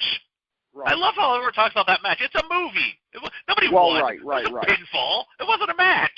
Everyone's like, that was The Undertaker's final match. I'm like, that was The Undertaker's final vignette. That wasn't a match. You can't. At least the other one, the Firefly Funhouse, had a pin. That didn't even have a pin. He just left. You know, and you're going to tell me that Bray Wyatt and John Cena wasn't a match. I remember, such an exchange of holds and all those kinds of things here. Don't tell me that wasn't at least it ended in at least that one ended in a pin. Yeah. The Boneyard match just ended with the Undertaker leaving. And it was like, okay, so is it like a count out? What happened here? Is there? How does one win this? It's one of those things that retroactively they talk about. And they're like, oh, and his final match against AJ Styles, and I'm like, to make you believe that's what you saw, but I'm like, okay. And the unsung heroes of that whole performance, by the way, were Gallows and Anderson. Right. Who got cut shortly thereafter, I believe. Yeah, whose reward was for main eventing a night of WrestleMania was to get fired. So yeah, that happened. But hey, they're back now, but they're not. I don't think they're associated with AJ Styles anymore. Whatever. Those guys really aren't worth a whole lot as a deal, unless they are affiliated with anybody with Bullet Club, kind of ties. But that's another story for another day. You really depressed me by making your valid and accurate points about AJ Styles, which sets the stage perfectly for the outcome of the next match. I'm already on record with what I think about Logan Paul, even as I admit reluctantly that the guy, again, has the moves down and the wrestling heel persona and whatever. People could say that I'm, working myself into a shoot for as much as I loathe watching the guy, but Logan Paul successfully defends the United States Championship in 1740 against Kevin Owens and Randy Orton. It says on Wikipedia with I show speed.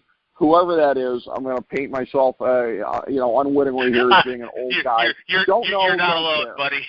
You're not alone, buddy. Don't care. Some douche in a costume here. Funny thing on this, okay? So my buddies from my wrestling group chat that you have met were watching. One of them was watching it with his nephew, who's like, I want to say 12, and a couple of his friends. They all know who I Show Speed was. They're like, how do you know who she is? Oh my God, he's on YouTube. And he just looked at me and goes, why do I know? Yuri said to me, he goes, how do I not know who this person is? I go, because we're not the target audience. No, we're not. And that's, again, Logan Paul, Logan Paul, R-Truth, and a handful of others just underline to me that I'm not the target audience at the end of the day for what their product is. And again, U.S. champion, he goes over. Decent enough match. I mean, I give it 3 2/4 stars as I gave the match previous. But I will say this: him being the U.S. champion, again, they have a draft coming up here, so you don't know who's going to be on what show necessarily.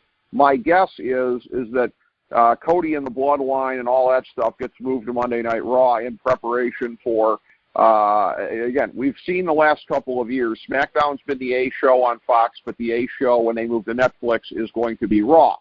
So I don't know who's going to be on what show. But if Logan Paul still is United States champion on the same show with Cody Rhodes, Logan Paul, at the very least, you talked about this before, Cleveland Stadium, main event SummerSlam. If it's champion versus champion, that might give it the juice. We've already seen Logan Paul go down at the hands of Roman Reigns.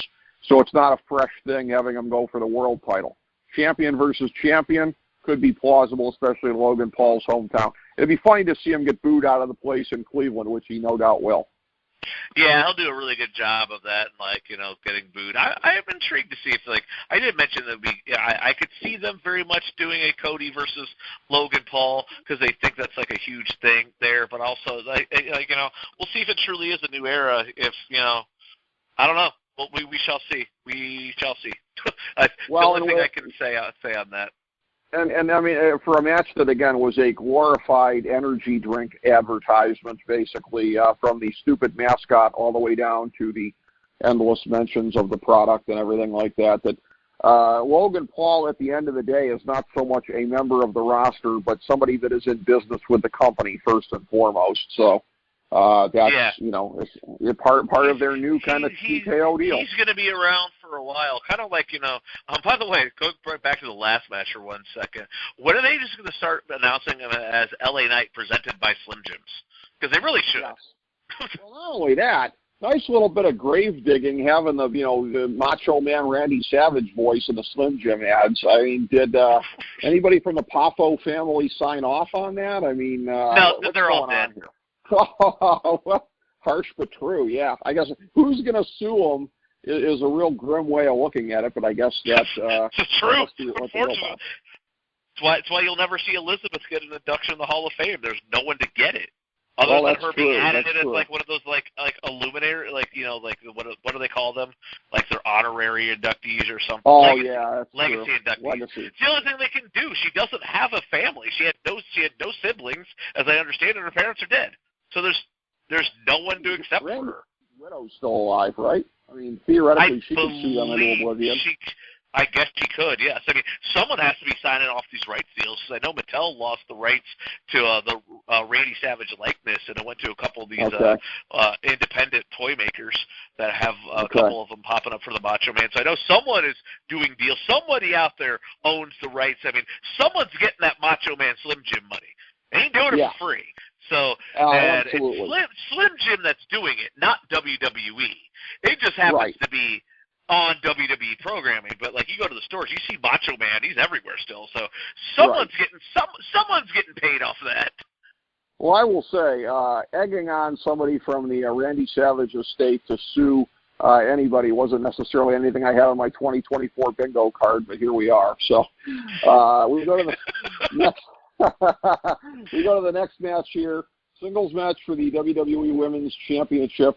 The winner of the Royal Rumble, Bayley, theoretically in a WrestleMania main event, right? Now she's in the cool-down match on Sunday night, wrestles Io Sky and wins by pinfall, 3.5 stars. I thought it was a good match. I don't regard either one of them on, the S tier, as the kids would say, of women's workers, like I mentioned from the previous match. But, probably on the second tier historically in the company, and that still says a lot. They're both really good. And they brought it here. It was very, very interesting that, Bayley, with her whole ring entrance here, the announcers were having to kind of explain away, as far as, what that was. And, there's, this park in San Jose, and it's representative of this now. And that's one of these things where Vince was probably sitting at home feeling vindicated, because his entire thing, the way that I sum up Vince McMahon's approach to promoting more than anything was back in the days of the Attitude Era when they ran that commercial during the Super Bowl and Vince goes, "Get it!" He probably said that 56 times an hour to everybody he met, okay? Everything's got to be so dumbed down, so lowest common denominator. He probably sat at home and felt vindicated. That never would have happened when I was there, pal. We would have had it completely explained until people's ears were bleeding. So, yeah, probably a rare moment of vindication for Vince on that really weird entrance that they struggled to, explain away. Yeah, I didn't get it, but I just thought it looked cool for what it was. I didn't get it, but I thought it looked cool. They had to do something to differentiate to make Bayley feel somewhat special, because she hadn't been going into this and changing up her whole look, and then the crowd doing for the longest time, I found that song to be so annoying, especially when they went over to the UK and they just would nonstop just sing the song. You know the one I'm talking, the Bayley song. Yeah. They just would sing it through the matches, and I'm just like, okay, stop. You talk about there was a point in time with audiences where I was like, oh my God, this is so cool, and then it became grating, and it's just and then it became, hey, we're just trying to get ourselves over kind of thing. It's but I guess it was kind of fitting in the, being in Philadelphia where ECW was from, and that was the entire audience was a part of the show that we've been suffering for ever since then, to a certain degree, one form or another. Back then it was something fresh. This time, I didn't find the song annoying. I was actually kind of happy to hear it because it meant that they were at least somewhat behind Bayley. And again, this was a perfectly acceptable wrestling match for what it was. It would have been so much better if there was more Dakota Kai at ringside. I do have to point that out.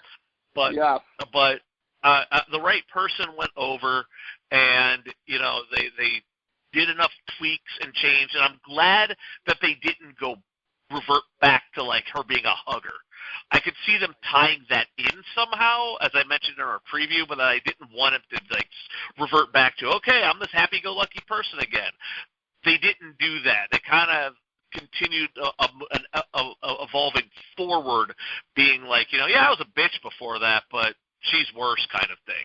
And it'll just be intrigued to see how they handle this going forward with Bayley, what they're going to do and where we go from here, because they're so – I don't know. Like, I don't see her as a long-term champion with all of the – I mean, maybe after the draft and some, like, shuffles and some stuff gets changed around a little bit perhaps, but, does she match up against Rhea Ripley? No, not at all. And you got to know eventually they're going to get that belt back on either a Bianca Belair or, dare I even say, a Jade Cargill at some point. And just to see, it's just going to be intriguing to see where they go from here with this. And her first run as the heel champion, she was, dare I say, the savior of the company during the entire lockdown era. Her and Sasha Banks were the best things to watch on the entire show, despite the fact that WWE tried to do revisionist history and say that it was Drew McIntyre. It most certainly was not. It was Bayley. Right. It was Bayley and Sasha and the work that they were doing in that empty arena, and her, once they got into the Thunderdome and the way she was working off of everybody. So good for her to get a moment now in front of fans like this, and I wish her the best. I don't know. We'll see. I'm intrigued to see where this plays out. Something I'm going to go real wrestling nerd on you here for characters and stuff. In terms of they're going to have their work cut out for her defining her as a babyface champion, because they haven't defined her yet. Because Bayley right now, Bayley is a foil, and when that's happened before, it hasn't gone so well. Like, for example, Randy Orton, when he first turned in 2004, he existed as someone who was in opposition to Evolution. And that was about it, pretty much. And that's where, again, she's going to be getting away from them at some point. I joked with you before about Dollar Store, Hogan and Heenan family, of where she'll probably run through, all of Damage Control at some point here. But there's got to be a feud after that. And what is Bayley's character past that? They have to be able to define it here. So, again, is it, the sort of grown-up version of the hugger or something like that? But, Michael Cole even mentioned during the match something like that. He went back to some of the antagonism that, his character had with her character, So, I mean, she wasn't always my favorite person. So it was good. It was a nod to what had happened, but it also underlines what you're talking about here, the challenge going forward. Because you can't just have someone existing in opposition to someone else. They have to develop their own identity. And what's her grown-up babyface identity going to be? That is completely in the air at this point, and that is something that should be worrisome to them. Because, unless they just don't think she has that high of a ceiling at this point, and it was just like, maybe they'd look at it like, hey, Rick, we saw this as a way to finish this story arc. She gets a babyface run out of it on top here, but we're not really worried about what comes next because we see other people as being more important. How they book her, Jake, if they don't get her fleshed out, it'll be interesting to see if it looks like they even tried, or if they just decided, who cares, we were going for the moment at WrestleMania 40, and whatever comes after that comes after that. Yeah. It's going to be, this is a pivotal point for to see, what the future holds for Bayley. And like I said, I don't know, just based on everything, you hit the nail on the head. It's like they have to stand for something and not be standing against somebody.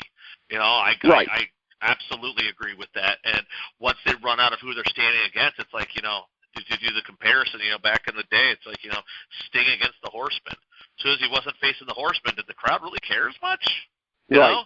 It's one of those things that we've seen that over and over and over again, where it's they've got to be able to move forward to the next, to the next, to the next. It's the mark of a great champion, and I don't know.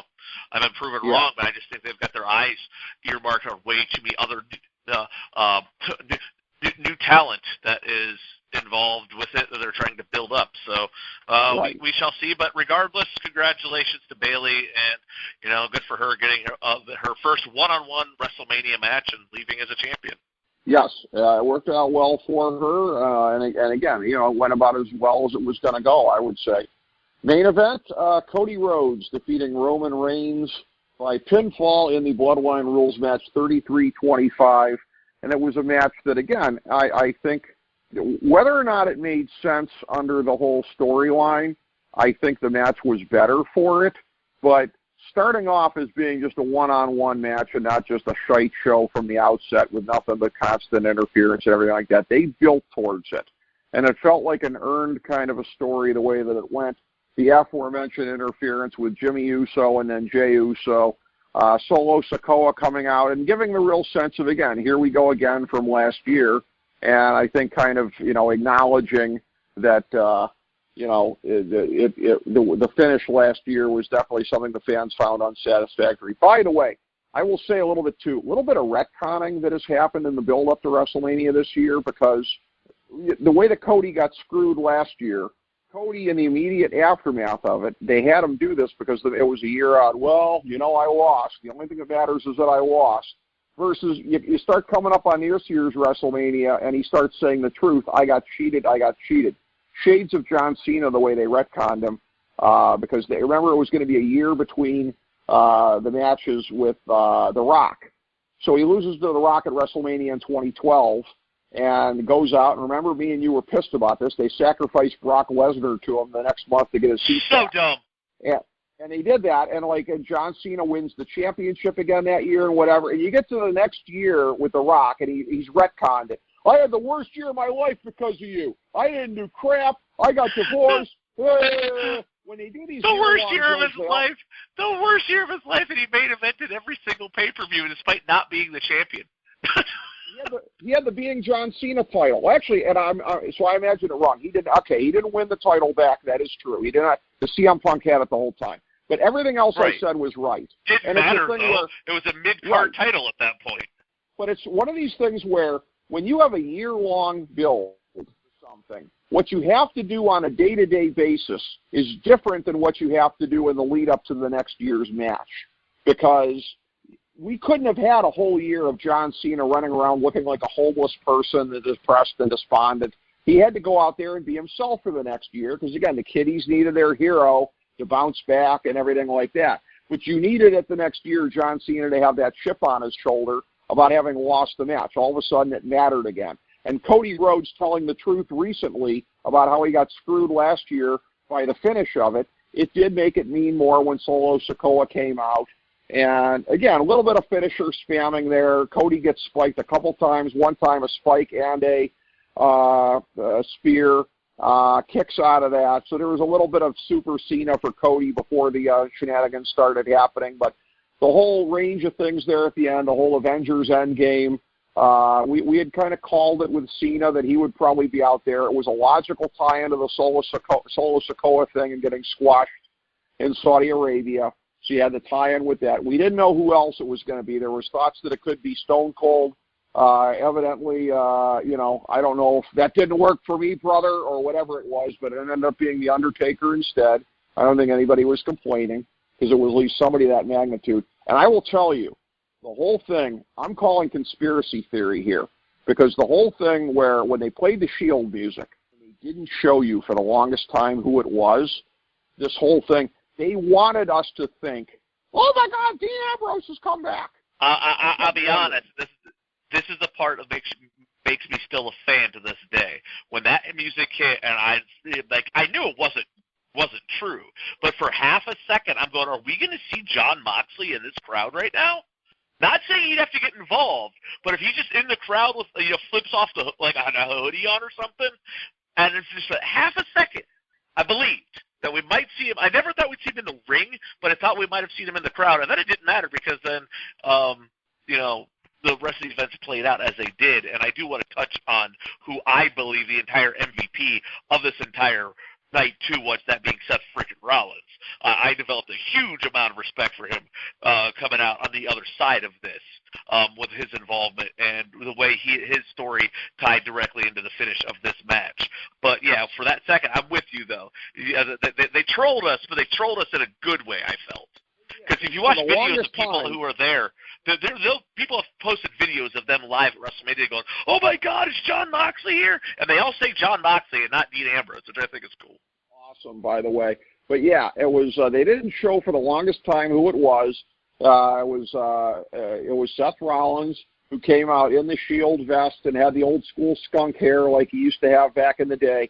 And it's a thing where I've seen this where there's been the whole thing here, and this is the tie-in to the way that the night started and the way that the night ended, because it was the theme of an obsessive grudge. Because Drew McIntyre, I will say too, they've never, his whole quote-unquote grudge against CM Punk does feel somewhat contrived, because, again, there's so many real-life things that we come to find out as like people who hated him and everything like that. But they never even feuded in storyline nor apparently behind the scenes. But they've established this story, you know, however plausible it is, that, you know, he hates and resents CM Punk. Okay. Well, the obsession cost him. And I know what you're going to say about this, because the obsession cost Roman Reigns, because he could have used the chair on Cody. He goes to use it on Rollins. It's the fatal distraction, and Cody is able to win the match. So there was that kind of a theme. I don't know that WWE was trying to tie it into both matches, but they definitely, and this will come out because there will be matches in the future between Reigns and Rollins. You know, there's more to come with that. They were establishing this, and that's what it's going to be. It's going to be, and remember, and the promos of where Rollins was saying to Cody, "I will be your shield." Well, he certainly was in that moment there. He took the shot for him. Quite literally was his shield. And I got to give props to, like, the WWE on the way that, like, you know, the way they, you know, they showed, you know, the end of the guys involved with it too, with Rollins getting up and him standing up and Cody at the same time, and you saw the look where they got that look on Roman's face to get that. Even if you knew right then and there what it was. And there's a ton of people online that have broken down, like, the pure masterpiece of that, where it was Roman's own obsession, and to the point where it's even people brought it all the way back to that being the moment was the catalyst for why Roman Reigns became the tribal chief, because his brother that he believed in so much turned on him, and why he is the harshest to his family as opposed to everybody else, and why he doesn't let people get too close because he's been betrayed in the past. Now, do I think that's all true? No, because WWE was booked on the fly. However, it fits a great little narrative if you're telling a story to wrap it up in a nice little bow, which the bow being, you know, it was time for a changing of the guard. And the look of one of my other favorite things coming out of this was the pictures I've done of Roman Reigns with a subtle smile on his face as he's getting pinned for the 1, 2, 3, knowing that he was in what was a magical moment going forward. Now, the fan in me, I miss our tribal chief already. It feels like it's been 1,316 days since he's had the belt, and I just don't know what it's like living in this new weird era where, like, I was really hoping that, you know, that the final boss was going to come out on Monday and strip Cody of the belt a la Dusty finish because, you know, people interfered on his behalf and that wasn't allowed. But that didn't happen. I kid. That was a joke. Yeah, yeah. Well, I was going to say, that makes one of us on missing the Roman Reigns title reign. I will say, too, you go back to Royal Rumble 22, of where they had, you know, Seth Rollins doing the mind games of coming out in the Shield outfit there and all the Shield type things to provoke Roman, and getting a rare W over him during that title reign of where he won by DQ because Roman was choking him in the ropes and wouldn't let go. Now, having said that, the stink bomb I'm going to throw in this whole continuity thing is that the WWE, of course, 2017, 2018, 2019 couldn't resist getting into the old Shield reunion game. So this whole thing, and that the Shield, when they broke up the second time, did so amicably and off-screen because Dean Ambrose left to become what he was always meant to be, the better version, Jon Moxley. And you really didn't have anything. You know, you had weren't they on different shows from there on in? You know, Rollins and Reigns. They haven't really. They were on different shows when they faced each other for that Royal Rumble match. Because whoever Reigns was supposed to face got hurt or something. Something happened. Whoever's opponent was supposed to be, that match couldn't happen. So they shoehorned Rollins in there like 2 weeks out or something. As just kind of that was. Yeah. You know, just as a means to an end there. But, you know, at the end of I agree with you, you know. I mean, long-term story that's full of complete continuity all the way through has never been the WWE strong suit, especially with, you know, people flipping sides here and yonder. However, for what they were trying to get at in this moment, it fit. And coming out of it Undertaker and not a Steve Austin is Steve Austin would have made the spotlight all on him. With it being Undertaker, Undertaker showed up, did his thing, and was gone. And for years, the Undertaker was like the locker room leader and like the symbol of like, you know, synonymous with WrestleMania. So for somebody that wanted, like, you know, I guess protect the sanctity of what it is, it would make sense that the conscience of the WWE would be the one to stop the final boss. No arguments there, no problems. I don't know. His attire of choice, you know, I probably would have done a little bit better on, but hey, it's what it is. You know. Yeah, but look, they were trying to get him out there probably as incognito as possible. Right. So yeah, he got out there in a huge stadium, did that moment, and then you know when the as I think I pretty much called it like the you know the multiple crossroads and that 1, 2, 3. You don't get a lot of them, but you felt like you saw something, a magical moment right there that actually like counted for something, and I loved the throwback to WrestleMania 10 with Bret Hart, where in this instance you had the Undertaker as that mythical force, I guess, that gave his blessing, and then at the end of the night, you had the two biggest faces of the company in the past generation coming out of the Ruthless Aggression area, being John Cena and Randy Orton, being the ones that were out there endorsing the new champion as he was being lifted up on the shoulders, and they had almost every single person who had been involved in this story feud with Roman Reigns and the Bloodline since it began. I believe Sami Zayn, Kevin Owens was out there, Jey Uso was out there. I mentioned Cena, Orton. There's probably a couple more guys. Punk was out there, but Rollins. Punk just came. Punk coming down to celebrate reminded me of when Donnie Wahlberg came out to celebrate with Bret Hart. Okay, you're here, sure. You can get in the ring too. Why not? You know, you're here. Yeah. But that whole like you know the locker room cementing is like you know, hey, this is our guy. Didn't have Bruce Pritchard seeing Bruce Pritchard on WrestleMania on my card, but you know, it's what it is. Yeah. So. I don't know if Brucey's getting a payday out of that, but, you know, you got Bruce and then, you know, Triple H. It's just, it felt genuine, even though we can make a billion jokes about Bruce Pritchard right here. But it felt like Cody Rhodes himself felt in that moment, that win felt, dare I say, real to him in what he had accomplished and, you know, finally overcoming the mountain. And again, major props going out to Roman Reigns and Paul Heyman. And I'm going to say that because this entire sequence of this main event felt very much like an old school ECW main event that we would see back in the day at the ECW arena a few blocks down the road, complete with the lights going out and the lights coming back on for The Undertaker.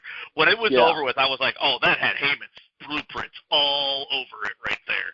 Yeah, it was, again, I give the match 4.5 stars. I don't normally do that if it's going to have, you know, that level of shenanigans and everything like that, but it worked. Everything that they did worked, and it's like if you're going to do a match that's going to have that much tomfoolery and everything like that, you better use those players and you better, you know, do it in that way. Everything they did really, really, really worked.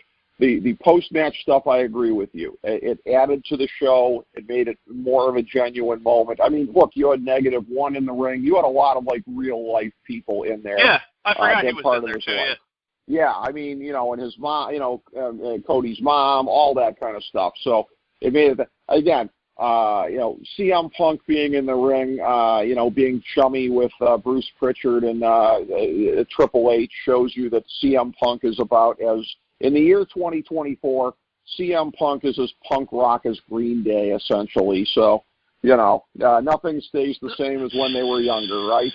So, right. You know, and something we glossed over, I don't know if you caught this. Did you happen to catch the Young Bucks, Kenny Omega, and Chris Jericho in Cody's video at the beginning of it? Yeah. And they've never in a million years would that have happened before. And they've made it a part of the story in the past, you know, that he had to go away to prove himself and everything like that. And again, you know, there will still be, again, all the suck-ups in the company doing the media rounds will still be like, oh, yeah, well, you know, over there in the minor leagues, yuck, yuck, yuck. So there's still plenty of that coming from, some of the smug people attached to the company. But, again, giving him props for his role in what was a revolution in establishing the first true competitor to them in like 18 and a half years. And he deserves his props for that. And so, again, he was already an important figure historically in wrestling. Now he's there as the babyface anchor at the start of, this if you want to call it the Levesque era, whatever they're calling it. They're again, part of it is Vince, no pun intended, damage control. Part of it is the Janelle Grant era. Yeah, the Janelle Grant era, which we're coming out of. No pun intended. But as far as one of the things here is, and again, they're going to have the draft soon, so it won't seem as weird to me that as it did Monday night. But I mean, Triple H coming out there and basically, introducing as the most important wrestler in the company, Cody Rhodes, the world champion of the other show. So again, that's what they really kind of struggle with is, Damian Priest came out later on the Raw after WrestleMania, and again, treated as being important, but the level of importance versus Cody, did Damian Priest get a 45-minute segment that also included a protracted mano-a-mano with The Rock? No, he did not. So establishing more of a level of parity going forward is going to be important. So I don't understand. I just want to comment real quick on the Damian Priest thing. I don't understand their whole idea of, hey, let's get over the world title, the World Heavyweight Championship as the workhorse title. I'm like, that sounds like the Fool's title to me. That sounds like the title where I think Reigns actually said it best. You're number 2, where you're working twice as hard for half the amount of money. I don't understand, right. what's how. No, man, I'm going to go over there and get the one that where I get paid the most. And not one person looks at this and goes, that's the top belt in this company. No, there's only one top belt. And exactly. I get what they're trying to do to throw back, at least back in the day, when they had the original incarnation of the World Heavyweight title, there was kind of this, loosely, you looked at it, it brought back of days of WCW and the late NWA. It wasn't the same belt, but right. in looks, it was there. This is just a complete. This thing looks like it was made up in 2K23 in the creative belt mode. Yeah, I'm not a fan of it, and it's a thing where, again, going forward, it will be interesting to see how they slot this out with both shows. Again, Netflix is going to have the A show with Raw because of what they're paying for it, and because all the pay-per-view there, but we shall see where this goes eventually. But all I can say is, Jake Digman, it is always an immeasurable pleasure to be able to come on with you and discuss these things and get through WrestleMania pre and post. And again, can't thank you so much. And yet again, congratulations for being Nostradamus on the world title match. I thank you for that. And before we go, one of these days we should do one of these on just a show we could be fair. Do a recap of one of the big AEW shows. Yes. And I think a good time for that would be sometime prior to All in London. So that would be something that we can target. I truly appreciate this, Jennings. Thank you so much. And thank you, everybody, for tuning in to FDH Lounge Mini Episode 1721.